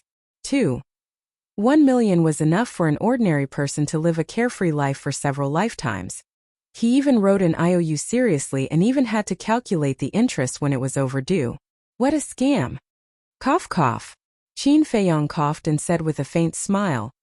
He doesn't have the final say in the treasure pavilion. He is also doing things according to the rules. It's understandable. After that, he took out his Qinkuan bag, counted out 2 million gold coins and handed it to Shizheng, saying with a smile, "Elder, I have to trouble you to make another trip. You can use the extra 900,000 to buy some good wine." Shizheng said with a smile, "How can I do that?" Although he said so, he didn't seem to be polite and directly took it. What a joke. 900,000 gold coins, for a deacon elder like him, was a very rich guest. As soon as Shizheng left, Fatso complained, 900,000 gold coins at once. How generous. Why didn't you give the fat lord 900,000 gold coins? Fatso, you damn, the top-grade red fire-colored glass pill you snatched is worth 4 million. What else do you want? Do you want me to give you all I have? Qin Feiyong said angrily. That's not necessary. Just give me 1 million to spend. Fatso smiled embarrassedly. Qin Feiyong was physically and mentally exhausted. Why were there so many top-grade goods around him? Do your job well. When I come back, you will be rewarded. Everyone has an image crystal. Drip your blood to recognize it as your master. Qin Feiyong took the lead and grabbed one. He bit his finger and dripped a drop of blood on it. The image crystal immediately emitted a faint bloody light. But soon, the bloody light dissipated. Do I have one too? Lu Hong pointed at herself in disbelief. Yes. Qin Feiyong nodded. He gave it to Lu Hong to make it easier to contact her. After all, Lu Hong was working for him now. Lu Hong was very excited. Even a martial arts genius like Feng Ling Er and a warlord like Shizheng didn't have an image crystal now. She actually had one. It was like a dream. After dripping their blood to recognize it as their master, the 4 of them dripped a drop of blood on each other's image crystal. In this way, a contract bridge was established. When they wanted to send a message to each other, they only needed to activate the image crystal and think about it. After putting the image crystal into the Qinkuan bag, Qin Feiyong looked at Ling Yunfei and said, "There's no time to lose. Give me the illusion pill and we'll act immediately." Ling Yunfei was stunned and asked, "Didn't we agree to wait until midnight?" Qin Feiyong said, "If we wait until midnight, I won't know how to send Shizheng away." Ling Yunfei suddenly said, "So you gave him 900,000 to send him away? You're really cunning." "Bullshit. I was just thanking him for taking care of me during this period." Qin Feiyong angrily glared at him. His words were righteous and magnanimous. Ling Yunfei and the other two rolled their eyes. If there were outsiders here, they would definitely sigh. Birds of a feather flock together. They were all bad birds. After taking the illusion pill, Qin Feiyang and Ling Yunfei both turned into slightly stronger young men. Of course, Ling Yunfei's eye-catching sky-blue hair and eyes also turned black. How is it? After disguising themselves, the two of them looked at Fatso and Lu Hong and asked. After looking at the two of them carefully, Lu Hong looked at Qin Feiyang and said, Ling Yunfei is fine, but your linen clothes are too eye-catching. You have to change them. Linen clothes can blink? Qin Feiyang frowned. Why don't you go and take a look? Who in the Martial Imperial Hall is still wearing these street goods? Only you, the only one. Don't you think it's eye-catching? Lu Hong was a little helpless. You don't understand. Zhang Laoda is pretending to be a pig to eat a tiger. To be precise, he is pretending to be cool. Fatso smiled evilly. Qin Feiyang was stunned. He was very helpless. He had no choice but to ask Ling Yunfei for a disciple's clothes and put them on. That's about it. Lu Hong nodded. Then let's go. Chapter 151. The two kept a low profile and remained calm. As such, they did not attract anyone's attention along the way. After all, there were so many disciples in the Martial Emperor Hall, and most of them were cultivating in seclusion. It was normal for one or two unfamiliar faces to appear. Soon, the reception hall entered their line of sight. I thought it would be difficult. Ling Yunfei mumbled in disdain. We can't be careless before leaving the Martial Emperor Hall, Qin Feiyang said in a low voice. A moment later, the two walked out from the reception hall, and the entrance was right in front of them. Once they stepped out of the entrance, it was the same as a fish returning to the ocean. You two stop right there. However, at that moment, Elder Chu walked out from the reception hall, and when he saw the two, he frowned slightly and yelled. Their bodies stiffened. They were only a step away from leaving the Martial Emperor Hall. They had to admit that this Elder Chu had appeared at the right time.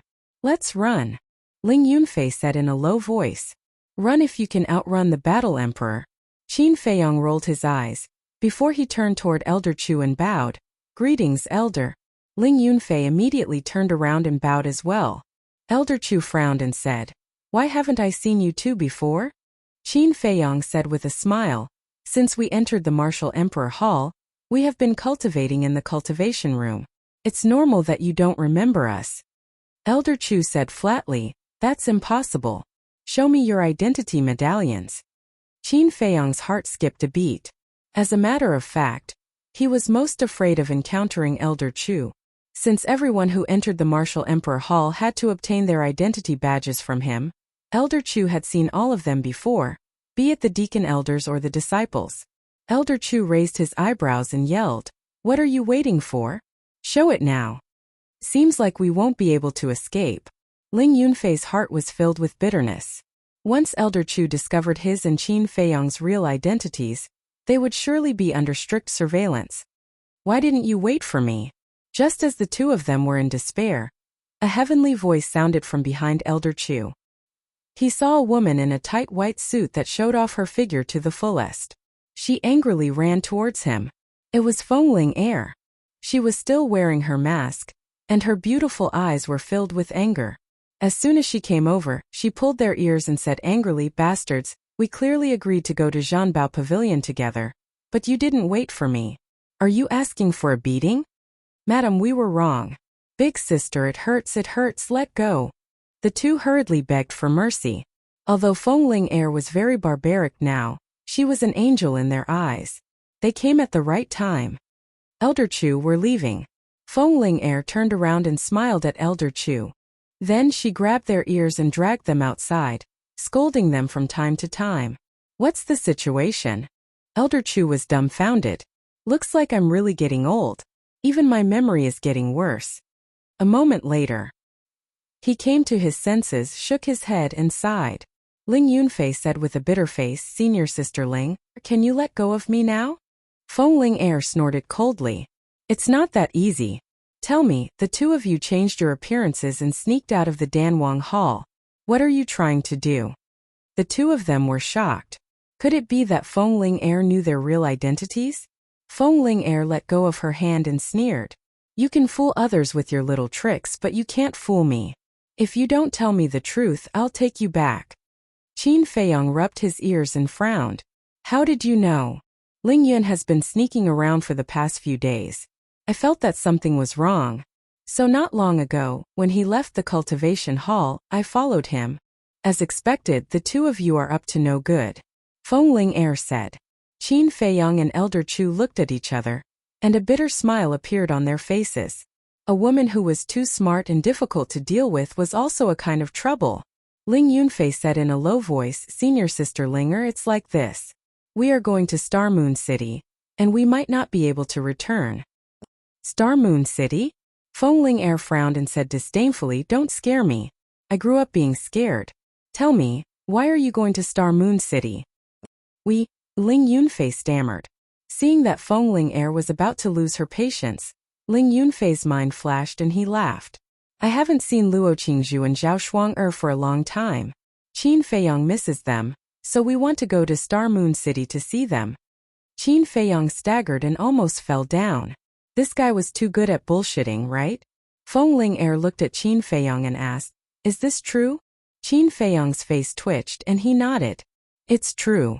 As long as he could send this woman away, it didn't matter if he sacrificed a little. Feng Ling thought for a while and said, I haven't seen Qingzhu for a long time, so I might as well go with you. Cough cough. Hearing this, Qin Feiyong and Ling Yunfei both choked on their saliva. Feng Ling looked at the two of them playfully and said, I haven't told you, but I already knew her when I was 10 years old. At that time she went to the Zhang family to play, and I was still in Black Bear City. The two of them didn't listen at all. It was as if they had eaten fleas, and their faces were extremely ugly. There was no other way. Since he had already said it, he couldn't change his mind, right? He could only let Feng Ling follow him.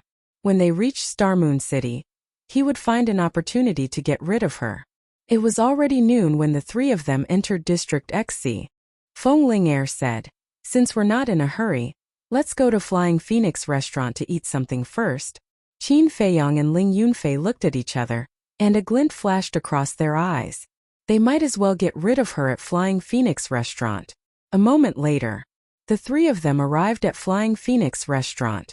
It wasn't the first time Feng Ling wore a mask, so everyone in Yin City knew about it. The waiter immediately greeted them warmly. Just as he sat down, Qin Feiyong patted his head and said to Feng Ling and Ling Yunfei, I'm going to buy something, you guys eat first, I'll be back in a while. Are you really going to buy something? Feng Ling looked at him with a smile. Nonsense, if I'm going to see Qingzhu and the others, I definitely have to prepare a decent greeting gift, right? Qin Feiyong rolled his eyes at her, stood up and walked towards the door. As he turned around, he gave Ling Yunfei a look. Ling Yunfei was very distressed. Originally, he also thought of this excuse. But he didn't expect that Qin Feiyong actually thought of the same thing as him and even said it first. Now what excuse should he use to get away? Get out of the way, get out of the way. Don't you see the eldest prince is coming? Don't block the way. Qin Feiyong just stepped out of the door, and a domineering shout suddenly sounded on the street in front. It sounded particularly harsh. The diners in the lobby were shocked. Qin Feiyong also raised his head and looked over. He saw the eldest prince, surrounded by 4 palace guards, walking towards the Flying Phoenix pavilion. Next to the eldest prince there was a girl. She had an exquisite figure, black hair like a waterfall and a snow-white dress. As she walked, it fluttered like a beautiful angel. It was particularly moving. There was no makeup on her cheeks. Because she was born beautiful, she didn't need anything to decorate her. It was Linny. Why is she walking with the eldest prince? Qin Feiyong frowned slightly. The 2 guards walking in front saw Qin Feiyong blocking the door. They were furious and shouted, Don't you see the eldest prince is coming? Get out of the way. Qin Feiyong's eyes turned cold. Oh, you have a bit of a temper. Oh, it turns out to be a disciple of Martial Emperor Hall. But who do you think you are?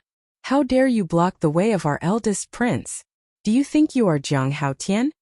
The 2 guards glanced at Qin Feiyong's clothes and shouted arrogantly. Hearing this sentence, Qin Feiyang was obviously a little stunned. The eldest prince raised his eyebrows and said impatiently, "Drag him away." The two guards were about to make a move. "No need. I can walk by myself." Qin Feiyang walked to the side with a blank expression. When the eldest prince passed by him, he whispered, "Eldest prince, right? I promise you will regret it." The eldest prince stopped and turned his head to look at Qin Feiyang. His eyes were a little stunned. But in the end, he just smiled contemptuously and walked into the Flying Phoenix house with Lin Yi. This was a kind of contempt that went deep into the bone marrow. He didn't put Qin Feiyang in his eyes at all. He only regarded him as a brainless idiot. Feng Ling saw all of this, but she didn't say anything. She pursed her lips with a hint of playfulness. Ling Yunfei saw the eldest prince, but his eyes flashed coldly. Suddenly, he had an idea. He retracted his gaze and looked at Feng Ling. He whispered, "Qin Feiyang must be very sad now. Senior sister, I will go and comfort him. By the way, I will pick some gifts for Luo Qingzhu and the others. You can enjoy them slowly." After that, he got up and ran toward Qin Feiyang. After meeting up with Qin Feiyang, the two quickly jumped into the crowd and rushed toward the city gate. Feng Ling was stunned and sneered, "Two bastards, do you think I don't know what you are planning? You want to slip away? No way." She also got up and chased out. The waiter who brought the dishes over was dumbfounded. "Where is she? We finally got rid of her." Ling Yunfei turned his head and looked behind him. He didn't see Feng Ling and finally let out a long sigh. But at the same time, Qin Feiyang's body stiffened, and his eyes stared straight ahead. "What are you looking at?" Ling Yunfei was suspicious. He looked along and his body stiffened. More than 10 meters in front of them, a masked woman stood in the crowd with her hands crossed over her chest. She was looking at them playfully. Who else could it be but Feng Ling? When did she run to the front? Their minds were in a mess. Alas! Qin Feiyang let out a helpless sigh and walked over with large strides. This woman was definitely not going to get rid of her now. After the two walked in, Feng Ling asked with a smile, "Aren't you going to choose a gift? Why are you going to the city gate?" Qin Feiyang smiled bitterly and said, "Okay, it's our fault. It's getting late, let's go." Ling Yunfei shook his head and sighed, "Senior sister, you are so beautiful and smart. Which man will dare to marry you in the future? I am really worried about you." Feng Ling said proudly, "The men who want to marry me can line up from here to the Martial Imperial Palace. Why do you need to worry?" So confident? Ling Yunfei was shocked. Chapter 152. Feng Ling looked at Qin Feiyang, pursed her lips and said with a smile, "Do you know why Lin Yi and the eldest prince came out?" Qin Feiyang raised his eyebrows. Ling Yunfei asked curiously, "Why did they come out? Are you stupid? They are about to get married. Of course they came out to cultivate their relationship. But according to my observation just now, it was the eldest prince who was courting. Lin Yi was very indifferent. Obviously she was thinking about someone." Feng Ling glanced at Qin Feiyang playfully. Ling Yunfei also looked at Qin Feiyang and found that Qin Feiyang's face was extremely gloomy at the moment. A cold light flashed in his eyes, and he sneered, "I don't know what kind of expression will appear on the eldest prince's face after knowing your identity." Qin Feiyang still didn't say a word. Half an hour later, the three finally walked out of Yen City and galloped toward Star Moon City along the main road. The berserk beasts near Yen City were very powerful. If they took the small roads or deep mountains with their strength, they would be eaten by berserk beasts halfway, let alone going to Star Moon City. But even if they took the main road, it was not necessarily safe, because some berserk beasts would ambush at night.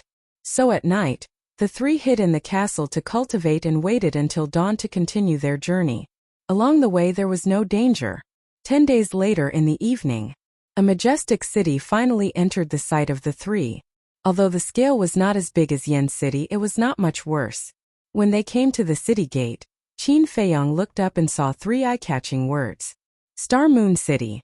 At the city gate there were also 2 guards checking, but it was not as strict as Yen City. They only asked a few questions. While Feng Ling dealt with the 2 guards, Ling Yunfei poked Qin Feiyang's back and whispered, "Are we really going to enter Star Moon City?" Qin Feiyang whispered. If you tell her the truth, we don't have to go in. No. Ling Yunfei shook his head. What if that place really had some treasures? If he brought Feng Ling Heir along, wouldn't he get a share? Alright, you can go in now. At this moment, one of the guards waved his hand and said. Feng Ling Heir turned around and glanced at Qin Feiyang and Xiao Luo complacently. She then walked into the city. Let's go. We'll think of something after we get in. Qin Feiyang said in a low voice and quickly followed. How troublesome. Ling Yunfei sighed inwardly. He quickly caught up and asked Senior Sister Ling, where are we going now? Nonsense, of course I'm going to look for Qingzhu.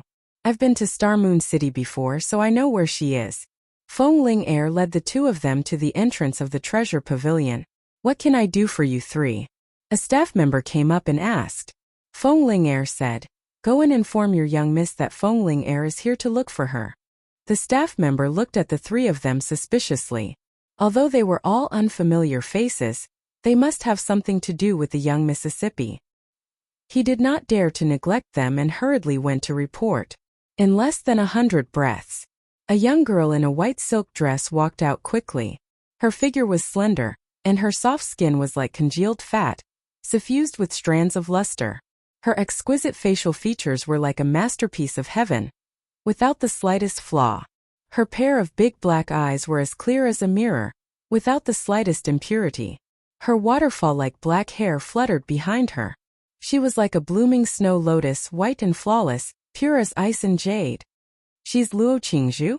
Ling Yunfei asked, with a trace of surprise in his eyes. Although Luo Qingzhu had been to Black Bear City many times, at that time he was not qualified to come into contact with such a proud daughter of heaven. Qin Feiyang nodded, looking a little embarrassed. Luo Qingzhu swept her eyes across the hall.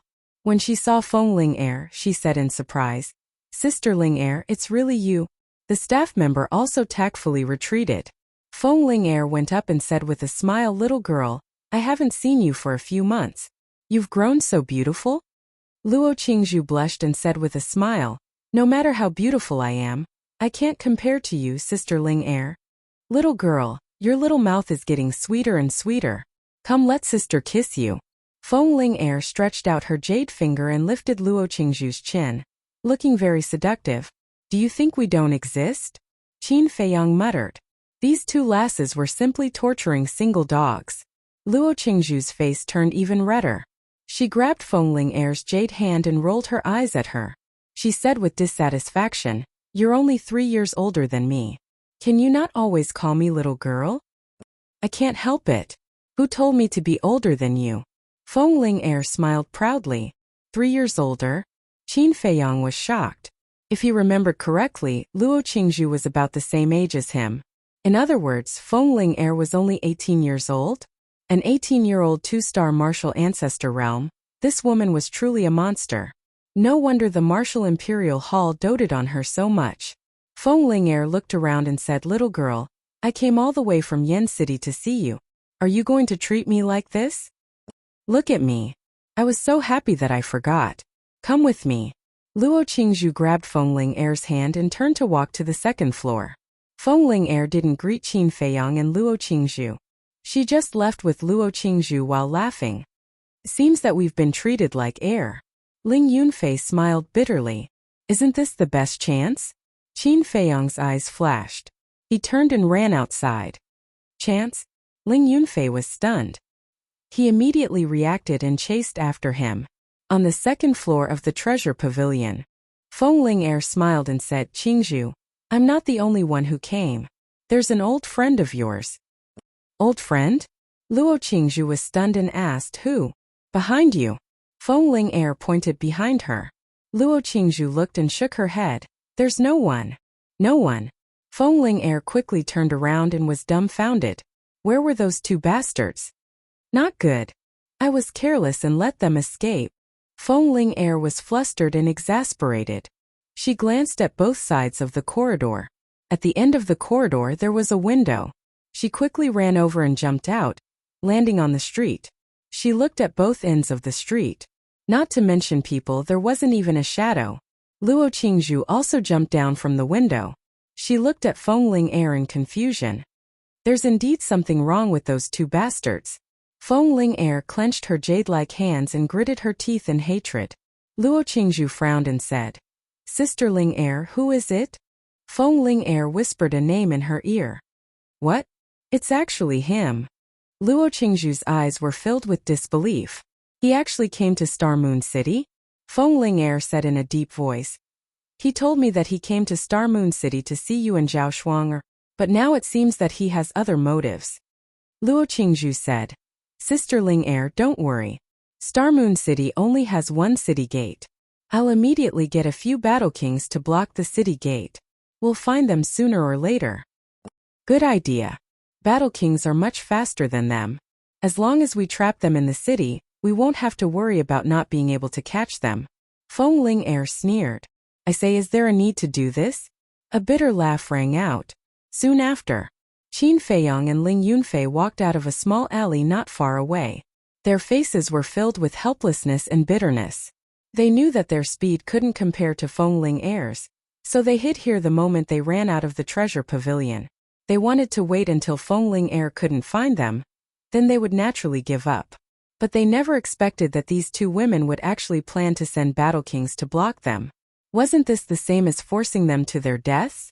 Why were all the women they met so difficult to deal with? Why aren't you running? Don't worry, I won't chase after you. Feng Ling looked at them playfully. Qin Feiyang sighed and said, all right. We admit defeat. We surrender. A good man doesn't fight with a woman. Ling Yunfei nodded to comfort himself. Follow me up first. Luo Qingzhu glanced at the two of them. She couldn't tell who was Qin Feiyang and who was Ling Yunfei.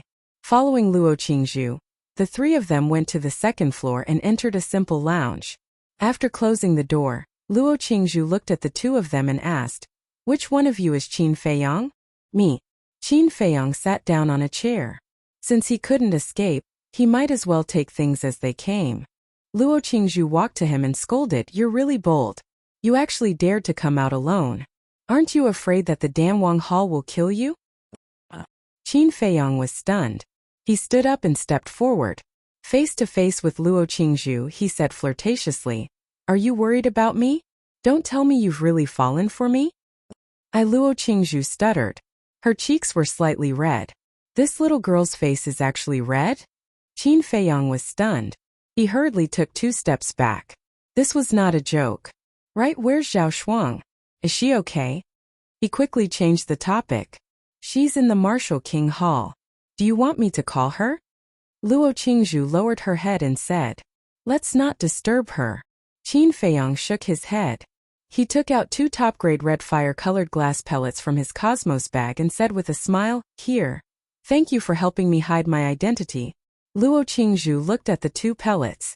Her beautiful eyes bloomed with a strange light, but in the end she shook her head and said, you've already given us perfect martial arts. We can't accept this. Perfect martial arts? Feng Ling was very surprised. Yes, he gave us 2, and one of them was an auxiliary martial arts. Luo Qingzhu nodded and smiled.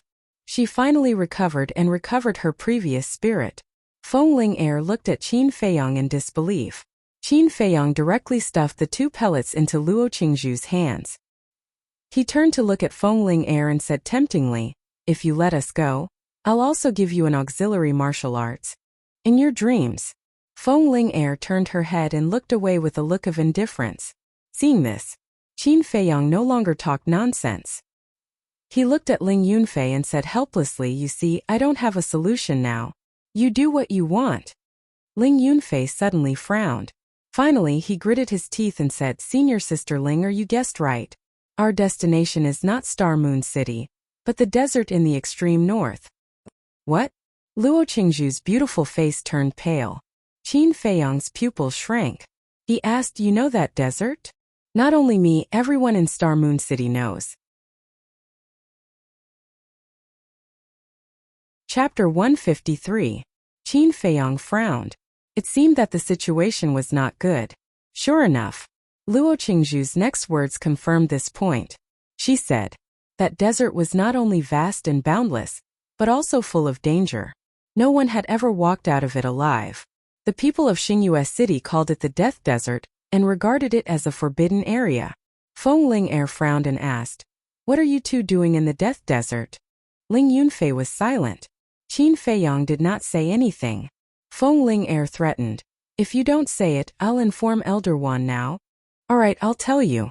I'm going to the Death Desert to find out the cause of my father's death," Ling Yunfei said in a deep voice.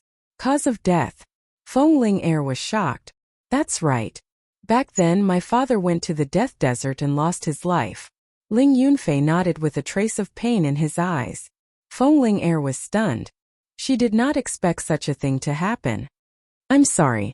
Her face was full of apologies. "It's okay." Ling Yunfei smiled reluctantly. "But even so, I won't allow you to go to the Death Desert.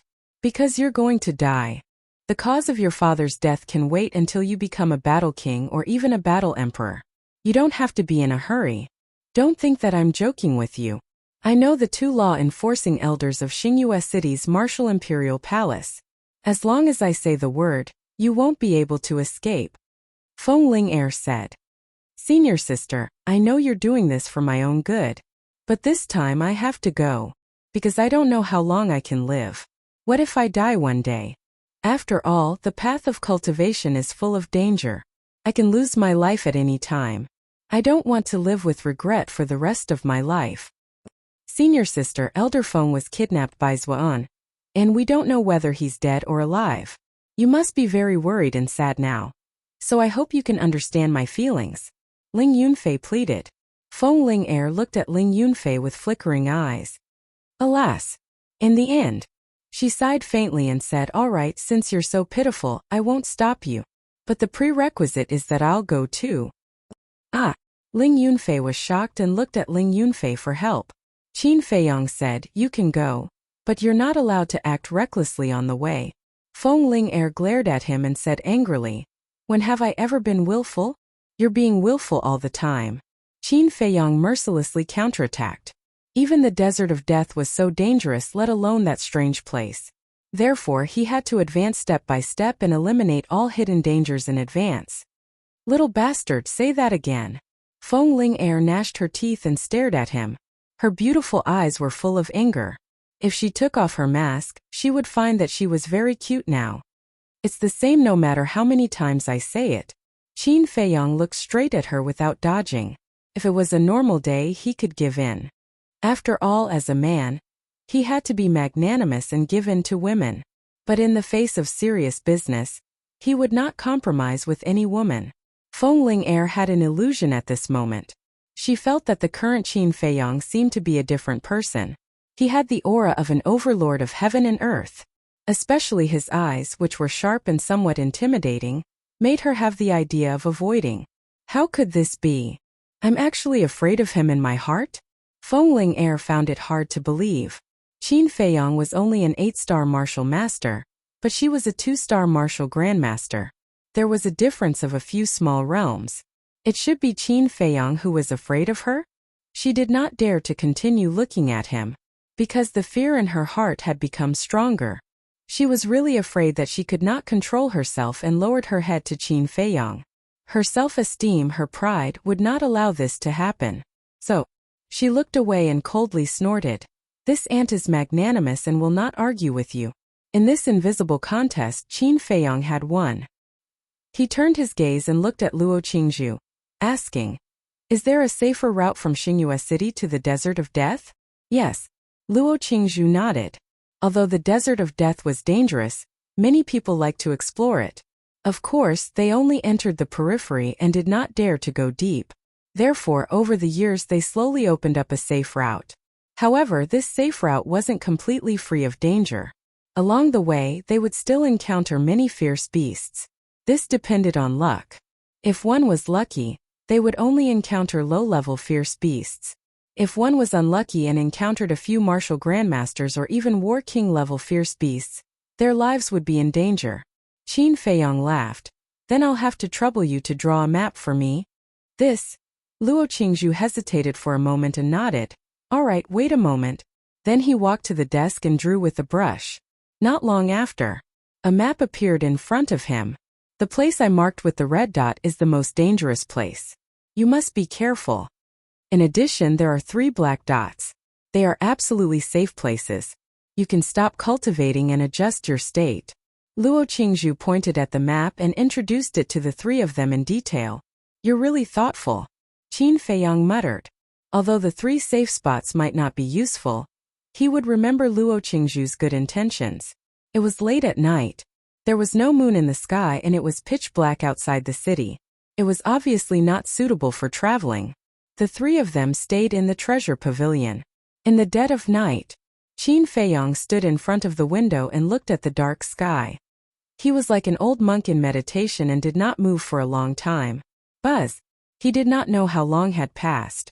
He sensed the image crystal in his Qingkuan bag buzzing and trembling. When he took it out, the image crystal shone brightly and a shadow quickly condensed. It was Fatso. Zhang Laoda, is it going well? Fatso showed a standard smirk on his face. Qin Feiyang nodded and said, it's going well at the moment. Did anything major happen in Yen City these days? Fatso thought for a while and said, nothing major, but 2 days ago, the eldest prince came to see you. Qin Feiyang raised his eyebrows and asked, why is he looking for me? He wants you to help him refine 10 top-grade crimson fire-colored glass pills. It seems to be a betrothal gift for the Lin family. The medicinal materials are now with Fat Lord. Boss, do you want to help? If you don't, Fat Lord will return the medicinal materials to him tomorrow. According to Fat Lord's intention, we won't help him. Who told him to steal your woman? Fatso's face was full of disdain. Qin Feiyang frowned and said, I'll say it again. I only treat Lin Yi as a sister. She's a sister now. Who knows in the future? Fatso smirked. Qin Feiyang's face darkened and said coldly, you should be glad that I'm not in Yen City now. Otherwise, even if you don't die, you will lose a layer of skin. Keep the medicinal materials for the 10 crimson fire-colored glass pills first. In addition, inform me immediately if there is news about the blood-killing token. Roger. Fatso stood at attention. Qin Feiyang rolled his eyes and asked, is there anything else? No, I wish you a safe journey. Pick up a few more girls. Let's go. As soon as Fatso finished speaking, the virtual image quickly disintegrated. Qin Feiyang shook his head and laughed. He put away the image crystal, entered the castle, and continued to copy the return formula. The next day, early morning, it was drizzling, and the weather was getting colder and colder. After saying goodbye to Luo Qingzhu, the 3 walked straight to the city gate. Ling Yunfei whispered, did you notice that Luo Qingzhu wants to follow us? Qin Feiyang nodded. Last night, he had already noticed it, but he didn't point it out. Is anyone going to the Death Desert? If there is, let's go together. We can take care of each other on the way. Outside the city gate, there were more than a dozen people gathered. There were men and women, old and young, and their strength was quite good. Among them, a big man in black was shouting with all his strength. When the 3 passed by, the big man immediately stepped forward, grabbed Qin Feiyang's hand, and said with a smile, little brother, are you going to the Death Desert? Qin Feiyang raised his eyebrows, reached out and pushed the big man away, shook his head and said, we're not going. I'm sorry. The big man in black smiled apologetically, turned around and continued to shout. But there was a trace of disdain in his eyes. 2 delicate boys and a delicate girl. Not to mention going to the Death Desert, they would probably be scared to death on the way. Feng Ling clearly saw this trace of disdain. Her seemingly thin and delicate body emitted a cold aura. Let's go. There's nothing to fuss about. Qin Feiyang said lightly. Ling Yunfei said with a smile, senior sister. We agreed that we won't be willful. Humph. Feng Ling snorted coldly and took the lead to walk toward a small path. Hey! Isn't the small path they're going to the Death Desert? The big man in black and the group were puzzled. An old man in green said lightly, you're thinking too much. Even if you give them a few guts, they won't dare to go to the Death Desert. The others also nodded, and their faces were full of contempt. I'll bear with it. Feng Ling clenched her jade-like hands and her eyes were cold. If it wasn't for the agreement, she would have flipped out. The small path was only 1 meter wide, and it meandered all the way to the depths of the mountain. There were forests on both sides, covered with withered leaves, and the air was filled with a damp and rotten smell. The cold drizzle soon drenched the three of them. Qin Feiyang took out the map, looked at it carefully, and said, "The location of the first red dot is 10 miles away from here. Let's try to get there before dark." Whoosh! The three of them went at full speed, rushing toward the small path as fast as lightning. Along the way they encountered many beasts, but they were basically the lowest level beasts. After all, this area was still under the jurisdiction of Xingyue City, and those high-level beasts did not dare to approach. The sky was about to darken. The three of them finally arrived at the location of the first red dot. Under a big tree they looked toward the small path in front. There was no one on the small path.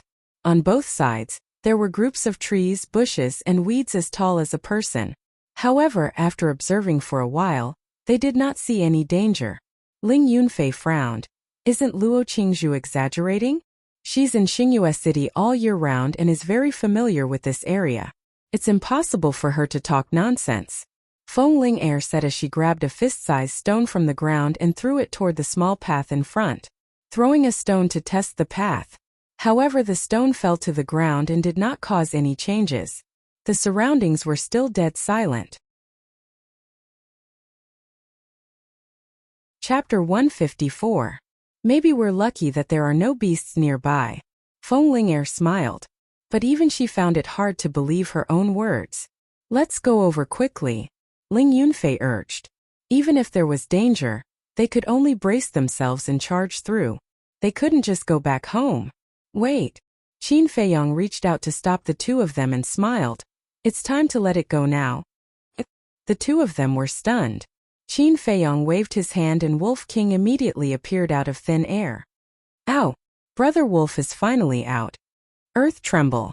At that moment, it howled towards the sky, its heroic spirit soaring to the sky. However, the next moment, rustling sounds came from the grass on both sides of the path ahead. The weeds and bushes also shook. Qin Feiyang and the other two noticed it immediately. When they looked over, their faces instantly turned pale. Two red scorpions crawled out from the grass, their heads as big as wash basins. They were blood red all over, as if they had just been soaked in blood, exuding an incomparable ferocious aura, especially the poisonous stingers on their tails, which were almost as long as an adult's index finger. They were like two steel needles shining with a terrifying bloody light. Bloodthirsty scorpion. Qin Feiyang opened his mouth with difficulty and swallowed his saliva. Feng Ling and Ling Yunfei also felt their hair stand on end. Aren't they just two little scorpions? What's the big deal? Wolf King glanced at the three of them in disdain and swaggered towards the two bloodthirsty scorpions.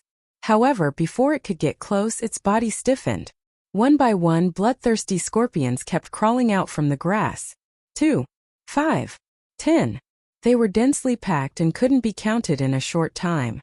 Qin Feiyang and the other two's expressions changed abruptly. They shouted at Wolf King in unison. Come back quickly. Wolf King was about to cry. He didn't dare to move at all. His whole body was covered in cold sweat. His heart was also filled with regret. Why did he have to show off for no reason? But now the bloodthirsty scorpions were glaring at it from the front. If it dared to make a move, it would definitely be beaten up. Qin Feiyang said in a low voice, Don't be hasty, retreat slowly. Slow your ass. Why didn't you say so earlier? They live in groups. Wolf King cursed in exasperation as he moved back inch by inch. If it had known, it wouldn't have come here to show off even if it was beaten to death. However, as soon as Wolf King moved, it was as if he had poked a hornet's nest. The bloodthirsty scorpions swarmed out and swarmed towards Wolf King. Run! Wolf King let out a low growl, turned around without hesitation and bolted away. Qin Feiyang and the other two were also running away in fear. Wolf King roared. The outside world is too dangerous. Little Qin Zi, quickly send Brother Wolf to the castle. In your dreams. Qin Feiyang snorted coldly.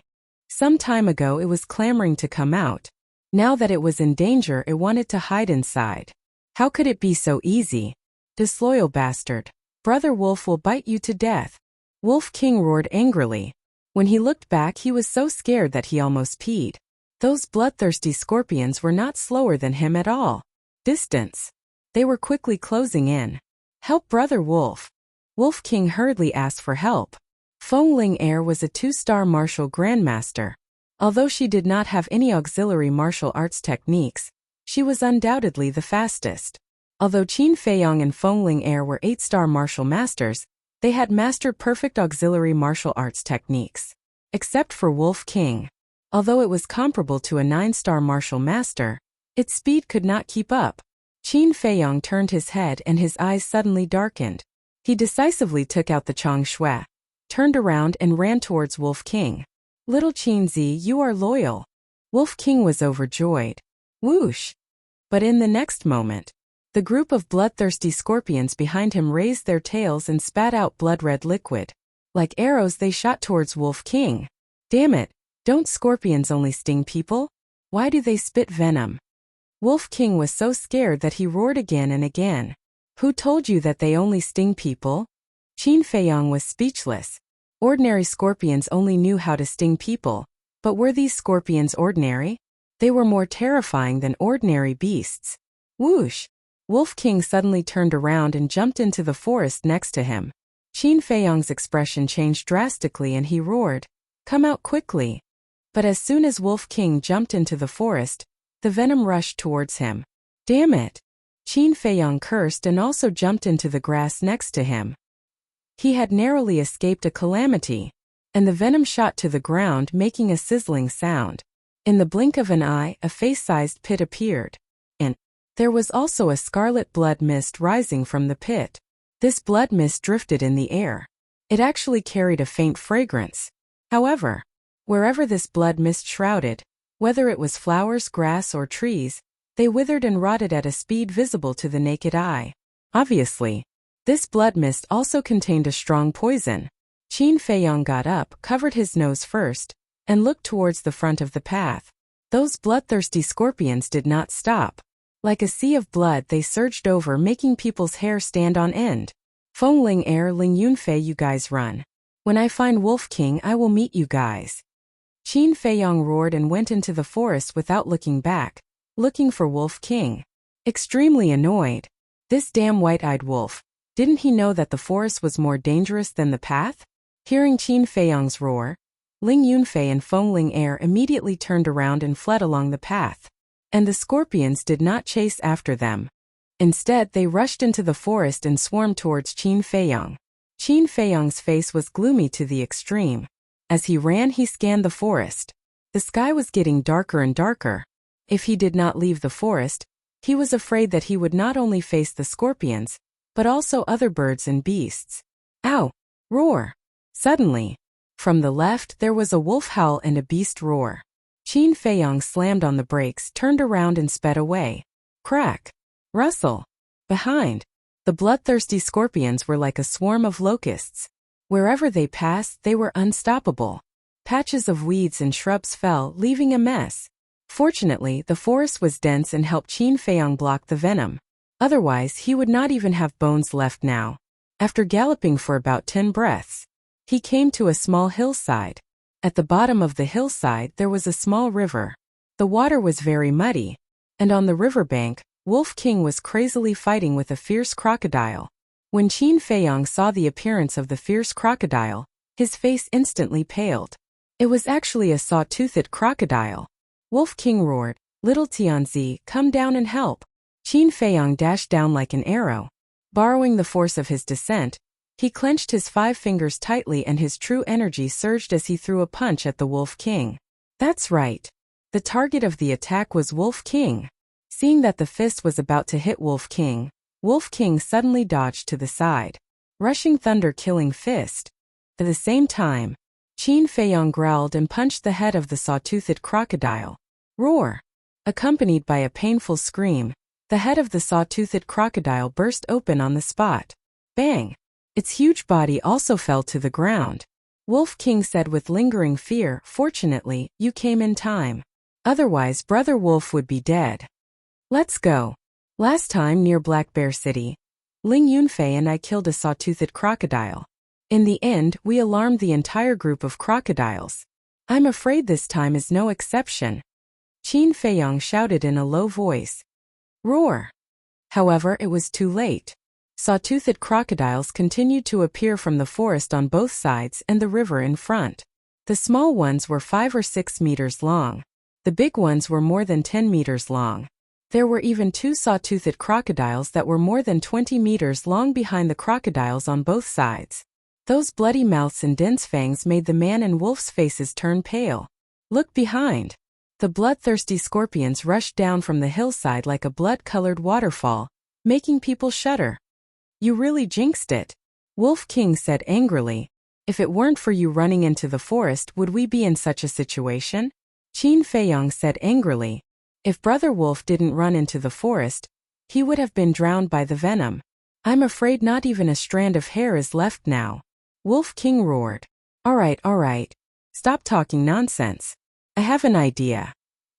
Qin Feiyong said impatiently, a cold light flashing in his eyes. What idea? Wolf King was surprised and puzzled. Let them kill each other. Qin Feiyong said in a low voice. The group of crocodiles and scorpions were ferocious as they pounced on the man and wolf. In the blink of an eye, Qin Feiyong grabbed Wolf King and entered the castle. Roar! Hiss! The pitch-black group of crocodiles and the blood-red scorpions, like 2 torrents, collided violently. A cruel battle immediately unfolded. You're really smart. Wolf King laughed sinisterly. Qin Feiyong rolled his eyes at it, took out the image crystal and quickly activated it. At the same time, somewhere on the path, Ling Yunfei, who was running wildly, suddenly stopped. What are you doing? Feng Ling was puzzled. It should be Qin Feiyong who sent me a message. Ling Yunfei took out the image crystal, and it shone brightly. Qin Feiyong's shadow quickly appeared. Ling Yunfei asked, Where are you? Qin Feiyong said, Don't worry about where I am first. I've stalled the scorpions. Hurry back. I'll meet up with you later. As soon as he finished speaking, the shadow disappeared. Ling Yunfei and Feng Ling looked at each other.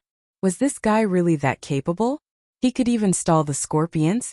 Ling Yunfei put away the image crystal and said, Senior sister, he won't lie to us. Let's go. The 2 of them turned back. Soon they arrived at the place where the scorpions appeared. They took a few tentative steps forward. As expected, there were no bloodthirsty scorpions. Therefore, the 2 of them ran forward boldly with confidence. Inside the castle, a man and a wolf were focused, carefully listening to the movements outside. Half an hour later, only then did the commotion gradually disappear. Wolf King asked, Do you think they were all wiped out? How would I know? You stay here first. I'll go out and take a look.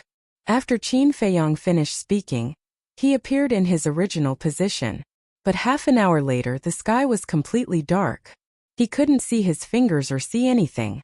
He could only smell the pungent smell of blood. Whoosh! Suddenly, the sound of something breaking through the air came from behind. Qin Feiyong's body and mind tightened, and he immediately entered the castle. How is it? Wolf King asked. I can't see. Chapter 155. Are the bloodthirsty scorpions so fierce? Wolf King was shocked. Of course, otherwise I wouldn't have run away as soon as I saw them. Qin Feiyong nodded, feeling quite distressed. If only he had a pair of wolf eyes, he would be able to see both day and night. But this was an extravagant hope. He looked down at Wolf King and said in a deep voice, It's very dangerous on the path at night. We have to rush to meet up with Ling Yunfei and the others as soon as possible. We can only rely on you now. You want to ride on Brother Wolf's back again? Wolf King looked at him unkindly. Qin Feiyong did not waste any more words and directly sat on it. With a thought he left the castle. Whoosh! As soon as he appeared, a few ear-piercing sounds could be heard. Fuck! Wolf King quickly dodged to the side and ran towards the hill without looking back. What's the situation? Qin Feiyong asked. Wolf King said, There are still 5 active bloodthirsty scorpions chasing after us. Qin Feiyong's heart sank. He tightened his grip on the Changshui and said, You can't outrun them. Find a chance to kill them. Now is the time to test our tacit understanding. Can you be more reliable? Wolf King was indignant. Although it could see, Qin Feiyong couldn't, right? How could he fight back?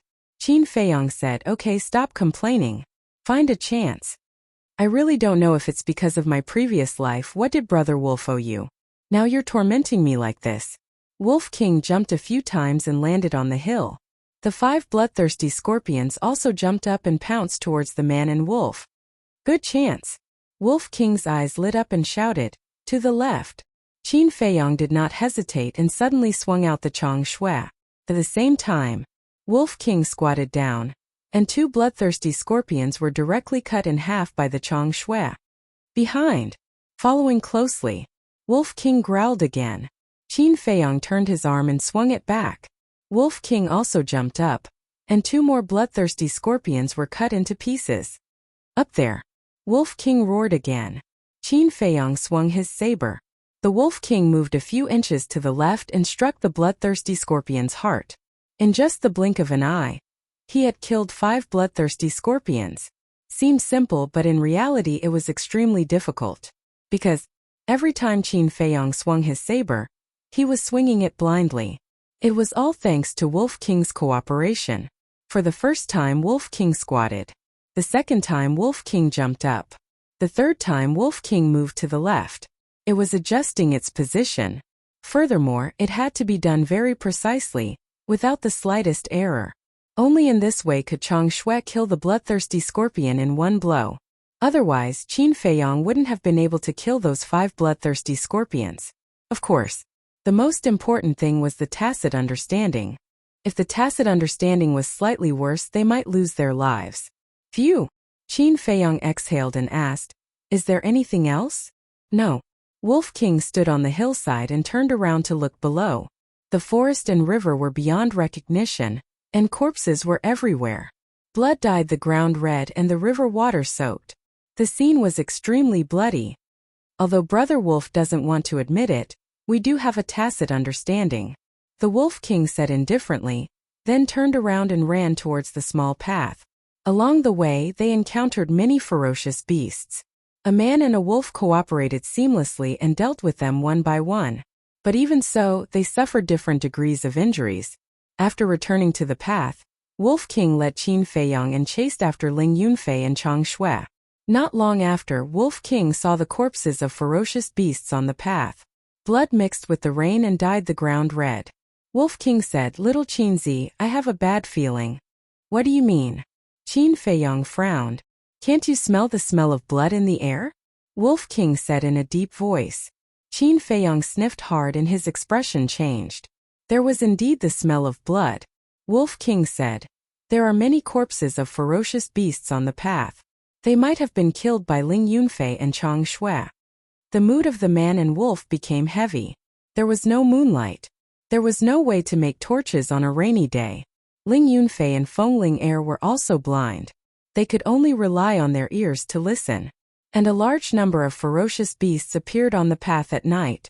Even if they could distinguish the location by listening, they would be in danger. Haha! I actually found a good treasure. After running for a while, Wolf King suddenly laughed. What is it? Qin Feiyong was surprised. Wolf King said, there is an black tongue tree here. Really? Qin Feiyong was overjoyed. The black tongue tree itself was not valuable, but the bark of the black tongue tree contained rich oil and could be made into torches. Moreover, as long as it was not soaked in water, it would not go out. Wolf King sighed again. We were happy for nothing. The bark has been stripped off, and the traces are still new. Qin Feiyong's veins bulged and he really wanted to slap him. The traces were new? Could it be that Ling Yunfei and Chong Shui pulled them out? Thinking of this, Qin Feiyong hurriedly said, quickly take out your full speed. With a torch, although they could see the surroundings clearly, there was also a fatal drawback. Because the torch would attract the nearby ferocious beasts. Wolf King ran at full speed, mud splashing everywhere. Hundreds of breaths later, a little fire suddenly appeared in front of them. Is it them? A man and a wolf approached quickly with a nervous heart. When they got closer, Qin Feiyong discovered that there were actually more than 20 figures. Obviously, it couldn't be Ling Yunfei and Fengling Air. Wolf King suddenly said, Aya, not good. Brother Wolf ignored the many footprints on the ground. Do you believe that I won't slap you? Qin Feiyong said angrily. To be able to ignore such important information, it was really not reliable at all. When they were more than 50 meters away from the fire, Qin Feiyang sent Wolf King to the castle. Then he hit Chang Shui in his sleeve and ran over quickly. Hearing the footsteps, the 20 or so people turned to look at Qin Feiyang at the same time. It's them? Qin Feiyang frowned. Under the light of the fire, many familiar faces could be seen. It was the black-clothed man and others who invited him to team up outside the city in the morning. Those people also saw Qin Feiyang's true face. Xiu, didn't you say that you won't go to the Death Desert? Why are you here? You actually came here alone to smear my name. Aren't you a little too bold? 3 big men stood up and looked at Qin Feiyang unkindly. Qin Feiyang stood 5 meters away, looking at the black-clothed man and others. However, he suddenly noticed that there were 2 people lying on the ground behind these people. Although their faces were blocked, he knew from their clothes that they were Feng Ling Er and Ling Yunfei. What happened to them? Qin Feiyang frowned. The black-clothed man sneered. They are seriously injured. I'm afraid they can't even stand up now. Are you the ones who hurt them? Qin Feiyang's eyes flashed with cold light. An old man in green shook his head and said, It's true that good people don't have good karma. We saved them. If it weren't for them, they would have been eaten by the beasts. Qin Feiyang raised his eyebrows and said, Then I thank you on behalf of them. Can you let me pass? Yes, get out of the way. The old man in green waved his hand and several people standing in the middle of the road retreated to the side. That moment, Qin Feiyang clearly saw the situation of Feng Ling Er and Chang Shui. The 2 of them were lying on the ground unconscious. Their faces were as pale as paper and their bodies were full of injuries. There were even a few claw marks that were so deep that bones could be seen. In the grass next to the 2 of them, there were 2 beasts lying. There was a fist-sized bloody hole in their heads. Blood was gushing out. They were already dead. Qin Feiyang hurriedly walked over. However, the black-clothed man suddenly stood in front of him and sneered. If you want to see them, hand over the Qiankuan bag first. At the same time, the others rushed forward and surrounded Qin Feiyang in the middle. What do you mean? Qin Feiyang narrowed his eyes and glanced at them one by one. Everyone's face was filled with greed. Isn't it obvious? The black-clothed man shrugged his shoulders and said with a face full of ridicule, If you had accepted my invitation in the morning and traveled with us, wouldn't everything have been fine? Qin Feiyang said, People of different paths can't work together. Are you implying that we are villains? The black-clothed man's face sank. Qin Feiyang said, Whether you are a villain or not, you know it in your heart. I advise you to get out of the way immediately. Otherwise, when we return to Xingyue City, it will be your death date. We already know that the 3 of you are disciples of the Martial Emperor Hall. But if you die here, I bet the Martial Emperor Hall won't be able to find out who did it. So, you better be smart and hand over the Qiankuan bag. If that's the case, we can consider letting you live. The old man in azure clothes sneered. If I didn't get rid of those bloodthirsty scorpions, would you be able to make it here alive? But now, not only did you not say thank you, you even took our Qiankuan bag. You're worse than a dog. At least a dog knows how to repay kindness. Qin Feiyang's face sank. You? Haha. Are you talking in your sleep? You think you can get rid of the bloodthirsty scorpions with your strength? The group laughed in disdain. The black-clothed man's eyes turned cold as he shouted, Cut the crap, hand over the Qiankuan bag or don't blame me for being impolite. Qin Feiyang nodded, Sure, I can give you the Qiankuan bag. But I have to confirm whether they're dead or not. The black-clothed man said, Hand over the Qiankuan bag, and I'll let you see them. Qin Feiyang said, What if I hand it over and you don't want to admit it? I don't trust you anyway. Do you think you have a choice? The black-clothed man waved his hand, and the others immediately approached Qin Feiyang step by step. Qin Feiyang hurriedly stretched out his hand. Fine. I'll give it to you. That's a wise choice, hand it over. The black-clothed man smiled, took a step forward, and stretched out his hand in front of Qin Feiyang. Qin Feiyang glanced around. There was only the black-clothed man in front of him. Beside him was the old man in azure clothes and a middle-aged woman. As long as he took the black-clothed man by surprise and tore open a gap, he would be able to quickly rescue Ling Yunfei and Qin Feiyang. However, since these people were taking his Qiankuan bag, It meant that Ling Yunfei and Feng Ling Er's Qiankuan bags had already been taken by them. Feng Ling Er's Qiankuan bag still contained a top-grade red fire-colored glass pill, so he couldn't let these people take advantage of it. Chapter 156. It was drizzling and the cold wind was biting. Qin Feiyang calmly observed everyone. In the end, he set his sights on the black-clothed man and the green-clothed old man. Because the look in their eyes said everything. The others all followed their lead. The Cosmos sack would naturally be with one of them. Hurry up. Let me tell you, you'd better not play any tricks otherwise. Speaking of which, the black-clothed man turned his head and glanced greedily at Feng Ling Er, saying, "We are all men. We haven't touched a woman for a long time. It just so happens that your friend is so beautiful." Except for a few women, the others also laughed lewdly. Qin Feiyang's eyes flashed coldly and he took out the Cosmos sack from his arms. The other hand firmly grasped Chang Shui and said in a deep voice, "Don't regret it." Regret? The black-clothed man raised the corner of his mouth, full of ridicule. The others also sneered. "Let's see how long you can laugh." Qin Feiyang muttered secretly and handed the Cosmos sack over. "Get the Cosmos sack and I'll kill you." The black-clothed man also sneered in his heart and reached out to grab the Cosmos sack. At this moment, Qin Feiyang's eyes flashed coldly and he took a step forward. Chang Shui, who was hidden in the sleeve cage, was like a ferocious viper, streaking across the sky like lightning. "Ah!" The black-clothed man screamed. The hand that was grabbing the Cosmos sack was removed on the spot and fell to the ground. Blood. Like a gushing spring, it spurted out crazily. At the same time, Qin Feiyang brushed past him and pounced towards Ling Yunfei and the other man. "Bastard! Stop him!" the black-clothed man roared. The people present were all caught off guard by this sudden scene. They only reacted when they heard the man's roar. "Little bastard, you're courting death." The green-clothed old man and the middle-aged woman beside him immediately pounced on Qin Feiyang. "You're the ones courting death. Very soon, you will know who you have offended." Qin Feiyang smiled coldly. He grabbed Feng Ling Er with one hand and Ling Yunfei with the other. Then with a thought, he went to the castle. Where is he? The green-clothed old man and the middle-aged woman looked at each other, their faces filled with bewilderment. The others were also dumbfounded and filled with disbelief. A moment ago they were still in front of him. How did they disappear without a trace in an instant? Bumping into ghosts in the middle of the night? Or did that person know how to perform magic? Quick, look for him. We must find them. If I don't kill them, I won't rest. The black-clothed man was also stunned. Then he became completely mad and roared like a madman. However, no one moved. That was because the forest at night was basically a graveyard.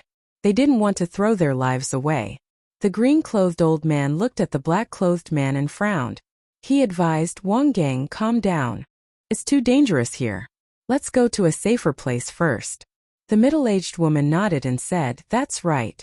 They will pass by the safe place sooner or later. We will wait for them at the safe place." "All right, let's go." Wang Gang grabbed his broken arm and lowered his head as he walked forward. His eyes were extremely dark and fierce. "Everyone quickly follow. Pay attention to the movements around you." The green-clothed old man called out and caught up with Wang Gang. He comforted him. "Don't worry, those two are disciples of the Martial Imperial Palace. There must be a myriad spirit pill in their Qiankuan bag. Even if there isn't one, I will send someone back to Star Moon City to buy one for you tomorrow morning." Wang Gang nodded. The myriad spirit pill could be used to reconnect broken limbs. And once it was healed, there would be no sequelae. At the same time, inside the castle, Feng Ling Er and Ling Yunfei were lying quietly on the ground. Qin Feiyang had already given them the best healing pills. Their complexions and injuries were slowly recovering. At this moment, Qin Feiyang and Wolf King stood at the side, listening to the movements outside. Their eyes flashed with strong killing intent. Wolf King said, "They have left. What are your plans? Do you still remember how we hunted down the people of the Black Demon stronghold in Iron Bull Town?" Qin Feiyang licked his lips and a bloodthirsty smile appeared on his face. "Of course I remember." Wolf King nodded. "At that time we were still martial artists and didn't have the castle. We could wipe out the Black Demon stronghold let alone now. Qin Feiyong sneered. It's good to have confidence, but Brother Wolf has to remind you that there was a moon at that time and you could see it. And now you can't see it. This is the first problem. The second problem is that the beasts here are much stronger than the ones in Iron Bull Town. While hunting them, we have to face the ambush of the beasts. I'm afraid it's not good. Wolf King was somewhat worried. Qin Feiyong fell silent. Wolf King's concerns were not unreasonable. It would be best to have a foolproof plan. Let's go out first. Qin Feiyong waved his hand and left the castle with Wolf King. They followed behind the group of people, maintaining a distance of 40 to 50 meters. Those people would also turn their heads from time to time, looking back vigilantly. But as long as Wolf King closed his eyes in time, those people would not be able to detect them hiding in the darkness. Moreover, with that group of people clearing the way in front, they did not have to worry about being ambushed by the beasts. Hundreds of breaths passed. Wolf King asked little Qinzi, "Have you thought of a way?" "Yes." Qin Feiyong whispered a few words in Wolf King's ear. "Will it work?" Wolf King questioned. "As long as you cooperate well, you will definitely be able to get rid of them one by one." Qin Feiyong smiled coldly. "Okay." Wolf King nodded. All of a sudden, it raised its head and howled, resounding through the rainy night and lingering for a long time. "There's a wolf." The faces of Wang Gang and the others suddenly changed. They hurriedly stopped, turned around and looked back. Immediately, they saw a pair of green eyes, like two clusters of ghost fire, which made them shudder with fear. "It's really a wolf." They panicked at once. Wolves were cunning and cold-blooded. Once targeted by a wolf, even if they did not die, they would lose a layer of skin. "What should we do?" Everyone looked at the man in black and the old man in cyan. The old man in cyan whispered, "Don't panic. There is only one wolf now. It will definitely not dare to come over when it sees so many of us. Let's go quickly. Don't provoke it." The group of people rushed forward back to back. However, they did not notice that there was a person sitting on the back of the wolf. "Go follow it," Qin Feiyong whispered. The Wolf King took a step forward and sprinted madly. "Oh no, it's coming!" The middle-aged woman shouted, her face full of panic. "Run!" The old man in cyan shouted in a low voice. The group of people immediately ran wildly. However, in front of them, there would be a fierce beast jumping out from time to time to block their way, greatly reducing their speed. The old man in cyan was extremely annoyed and said angrily, "Don't run, we'll wait for it here. I want to see if it dares to come over." More than 20 people stayed in place and were vigilant. "Ower!" Wolf King howled again. Everyone's body and mind tightened. For such a ferocious creature like a wolf, there was a natural fear in the hearts of human beings. But suddenly, that pair of green eyes disappeared. "Is it gone?" Everyone was surprised. The old man in cyan sneered. "No matter how cold-blooded it is still afraid of death. It must have left." But before they could breathe a sigh of relief, that pair of green eyes appeared again. "Bastard! It's obvious that it has targeted us. There may even be a pack of wolves hiding nearby." The man in black roared. His face was very ugly. Hearing this, everyone panicked again. Their bodies and minds were shrouded in fear. The old man in cyan gritted his teeth and said in a deep voice, "We can't continue like this. You three go and take a look. If there's really only one, get rid of it as soon as possible." He pointed at the three middle-aged men with a commanding tone. "Us?" The faces of the three men instantly turned green.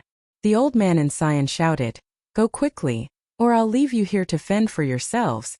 The three men's bodies trembled, holding a torch, and walked step by step towards the man and the wolf. The torch was made of the bark of the black tongue tree. Under the illumination of the fire, it could be clearly seen that there were bean-sized beads of sweat on their foreheads. They were sweating in such a cold day, which showed how nervous they were at the moment. "Are they finally here?" Qin Feiyong's eyes flashed with murderous intent. He let Wolf King do this, in fact, to bluff, deliberately mystify, to lure those people to come to his door. Then, the man and the wolf separated and lurked in the grass beside the path. Disappeared again? The three men were stunned, and then they were wild with joy and turned to look at the old man in cyan. as if to ask since they disappeared was there no need to go over? Continue. The old man in cyan shouted.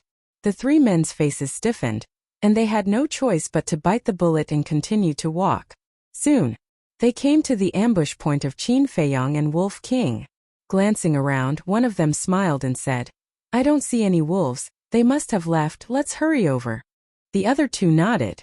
However, just as they turned around, a man and a wolf suddenly pounced out from the grass. Qin Feiyong's target was the man with the torch. Chang Shui showing off his sharpness. He easily cut off the man's neck. At the same time, Qin Feiyong grabbed the torch and threw it into the forest behind. The place was instantly plunged into darkness. Ah! Accompanied by a shrill scream, Wolf King also bit off a man's throat. Come and save me. There was only one man left. He grabbed a broadsword and waved it crazily in the dark, while asking the black-clothed man and the others for help. What should we do? The people in the distance panicked. Ah! The next moment, another cry of agony rang out. They knew that the three men were dead. Everything happened so fast that they were not mentally prepared at all. Be quiet. The black-clothed man shouted, his face as calm as water. Everyone immediately shut their mouths and stared at the pair of green eyes in the distance, their hearts trembling. Did you notice that two shadows just appeared? The old man in cyan said in a deep voice. The middle-aged woman nodded and said, there are indeed two shadows. It seems that there is not only one wolf but two. Although Qin Feiyong had immediately thrown away his torch, the majority of the people were still able to catch sight of his shadow, but they did not see it clearly. So they thought that there was another wolf. No, if there are really two wolves, shouldn't there be two pairs of eyes? Someone said. The old man in cyan said, wolves are cunning by nature. The other wolf may have been closing its eyes or squinting its eyes in order to confuse us and make us careless. Hearing this, the group of people could be said to be panicking to the extreme, completely at a loss. Why were they so unlucky to encounter such a cunning beast? What should they do now? Chapter 157. Of course, this kind of result was also what Qin Feiyong wanted. Only when the other party panicked would he have the chance to eliminate them one by one.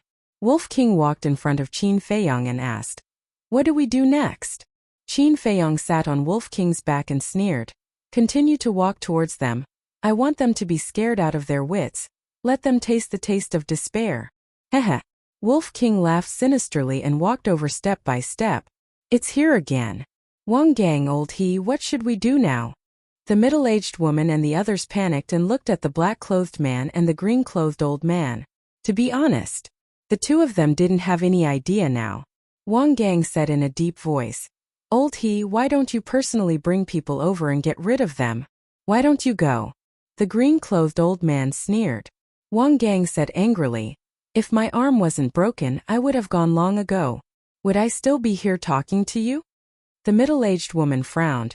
Old he, other than Wang Gang, you are the strongest here. You can't stay out of this. Yeah, if we don't get rid of them as soon as possible, I'm afraid we won't have a peaceful journey. Old he, help us please. The others also cupped their hands and pleaded. The green-clothed old man glanced at everyone, his eyes flickering. Finally, he gritted his teeth and said in a deep voice, which one of you will go with me? Now he had to go, because if he didn't go, he would definitely be ostracized by everyone and even be kicked out of the team.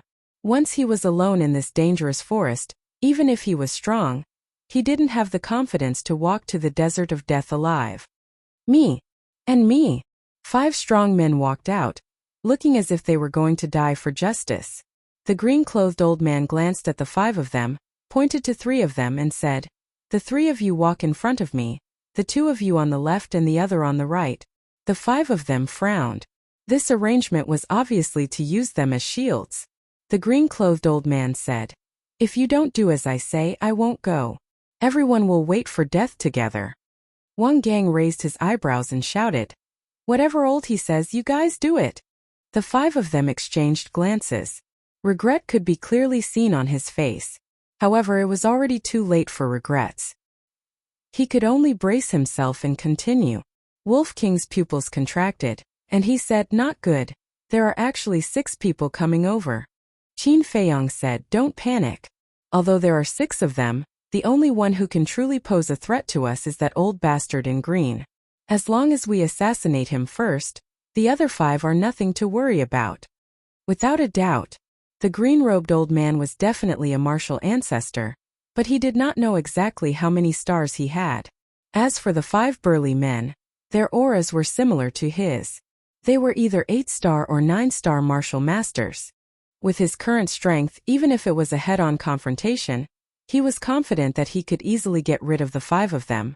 There's a shield in front of him and there's also a shield on his left and right. How can I assassinate him? The Wolf King stopped and sized up the 6 people who were approaching him. His gaze was solemn. Then I'll assassinate him from behind. The corners of Qin Feiyong's mouth curled up into a cold smile. Behind? Wolf King was taken aback and said, "How do you go behind him?" "Simple. Don't forget we have the castle," Qin Feiyong said as he jumped down from Wolf King's back, walked forward 5 meters, turned around, looked into Wolf King's eyes, and said with a smile, "Do you understand now?" Wolf King suddenly understood. As long as Qin Feiyong hid in the castle and waited for the 6 people to come over, Qin Feiyong would come out of the castle and naturally be behind them. In other words, the 5 meters between them was equivalent to a fatal trap. "No." Wolf King quivered, angrily stared at Qin Feiyong, and said, "You bastard, you actually used brother Qin Feiyong as bait again. There's no other way, because only by standing there motionless can you lure the 6 people into this trap." Qin Feiyong grinned, directly entered the castle, and carefully listened to the sound of footsteps. "Bastard, just you wait, brother Wolf will make your butt bloom." Wolf King secretly muttered, bared his teeth and fiercely stared at the 6 people. The 6 people were getting closer and closer. When they were 10 meters away, the 6 people finally saw Wolf King. Why is there only one wolf? The 5 strong men instinctively stopped, vigilantly looking behind Wolf King, as well as the grass on both sides. One of them nervously said, "Old he, the other wolf must be hiding nearby. What do we do now?" The old man in green secretly sneered, and angrily said, "Nonsense, of course we continue to get closer." With a shield, of course he was not afraid. But the 5 strong men's feet seemed to be rooted, and they could not move half a step. The old man in green glanced at Wolf King, his eyes flashing with killing intent, and whispered to the 5 people, "Hurry up, don't let it escape. If the other wolf sneaks out to attack dodge, I'll kill it with a palm strike." The 5 strong men took a step forward again, inching towards Wolf King bit by bit. 9 meters. 8 meters. 7 meters. 6 meters. 5 meters. The castle was right here. The 6 people took another step and stepped into the trap. Ower. Accompanied by a wolf howl, Wolf King revealed his ferocious nature and pounced towards the 6 people. "Kill!" the old man in green shouted. The 3 strong men in front immediately raised their weapons and slashed towards Wolf King. The 2 strong men on the left and right each held a torch, staring at the grass in front of them to prevent the other wolf from sneaking an attack. The old man in green also swept his eyes back and forth, his face full of vigilance. In the distance, Wang Gang and the others looked at the situation with smiles on their faces. There should be no problem now, right? But the next moment, their gazes focused. Behind the old man in green, a person actually appeared out of thin air. Just like a ghost, there was no sign at all. The back view is so familiar. It's him. That disciple of the martial imperial palace. The group of people turned pale with fright, as if they had seen a ghost. Wang Gang hurriedly shouted, "Old he, be careful behind you." "Behind me?" When the old man in green heard the roar, he frowned slightly and looked back in confusion. Immediately, a face entered his line of sight. Close at hand. There was a bright smile on his face. However, this smile, in the eyes of the old man in green, was simply the smile of a devil, causing all the hair on his body to stand on end in an instant. He instinctively struck out with his palm, but before he could raise his arm, he felt a pain in his heart. He instinctively lowered his head to look. He saw a snow-white dagger piercing into his heart. Fresh blood spurted out. Following closely, an incomparable pain, like waves of the sea, crazily attacked every nerve in his body. At that moment, he couldn't help but scream miserably. Heart-wrenching. Old he. The expressions of the two brawny men on the left and right changed drastically. Without hesitation, they raised their torches and threw them at Qin Feiyang. Qin Feiyang glanced at the two of them, pulled out Chang Shui, and kicked the old man in green in the chest. With the help of this force, he retreated several meters away. The old man in green was sent flying by a kick. With a bang he fell to the ground. Old he. How are you? I have a healing pill here, quickly take it. The two brawny men hurriedly ran over, took out healing pills, and stuffed them into the old man's mouth. But just now Chang Shui had already pierced through his heart. No matter how many healing pills there were, it was useless. His head tilted and he died on the spot. Ah! At the same time, another 3 screams rang out. It turned out that the other 3 brawny men had their throats bitten by the Wolf King, and they died. However, the Wolf King's back also suffered a cut, so deep that the bone could be seen. Bang! The 3 corpses fell to the ground, and mud splattered everywhere. The Wolf King walked over step by step and stood on top of the 3 corpses. Like a king, it looked coldly at the 2 brawny men beside the old man in green. There was a piece of flesh in its mouth. Its fangs were also dripping with blood, and it looked extremely ferocious. Qin Feiyang glanced at the knife wound on the Wolf King's body. His eyes flashed with a frightening light, and he said in an awe-inspiring manner, "If I were you, I would have chosen to run away from the beginning. No, I deserve to die, I shouldn't have provoked you. I'll kowtow to you, please don't kill me." The 2 brawny men trembled and knelt on the ground to beg for mercy. Go to hell and repent. Qin Feiyang's expression was extremely cold. He rushed forward and the cold light of Chang Shui burst out, instantly sinking into the glabella of one of them. At the same time, the Wolf King also jumped up, opened its bloody mouth, and bit the head of the other person. With a crunch the head was bitten off. Bang! The 2 men fell to the ground one after another, dead. The Wolf King raised its head, looked at Wang Gang and the others in the distance, and spat out the bloody head. Seeing this bloody scene, Wang Gang and the others trembled and felt cold all over. A few of them were so scared that they were paralyzed on the spot, and a pungent smell came from their crotch. Qin Feiyang searched the body of the old man in green for a moment, got up and walked to the Wolf King's side. He shook his head and said, "Ling Yunfei's Chenkuan bag is not on him." The Wolf King sneered. "Then it must be on that brawny man." Qin Feiyang grabbed a torch and said with a smile, "Let's go and meet them head-on." Duh! The man and the wolf walked over unhurriedly. "Wang Gang, what should we do now? Quickly think of a way." Seeing this, the remaining dozen people looked at Wang Gang, their hearts burning with anxiety. Even old he, who was a martial arts grandmaster, was easily killed by the man and the wolf, let alone them. Wang Gang was their only pillar of support now. But this pillar of support was also terrified at this moment. If it was a head-on fight, he was not afraid at all. But it was obvious that the man and the wolf did not intend to fight him head-on. The man-wolf combination, could it be them? Suddenly, he thought of a name that everyone in the county of Yan knew, Qin Feiyang. But it was not right. Qin Feiyang's arrest warrant was still posted at the city gate. The portrait and the person in front of him were 2 completely different people. Whoosh! Whether it was Qin Feiyang or not, the best plan was to run. He turned around without hesitation and fled crazily. Now that he had fled, the middle-aged woman and her group had lost their backbone and were at a loss of what to do. "What are you waiting for? Run!" The middle-aged woman shouted anxiously. In an instant,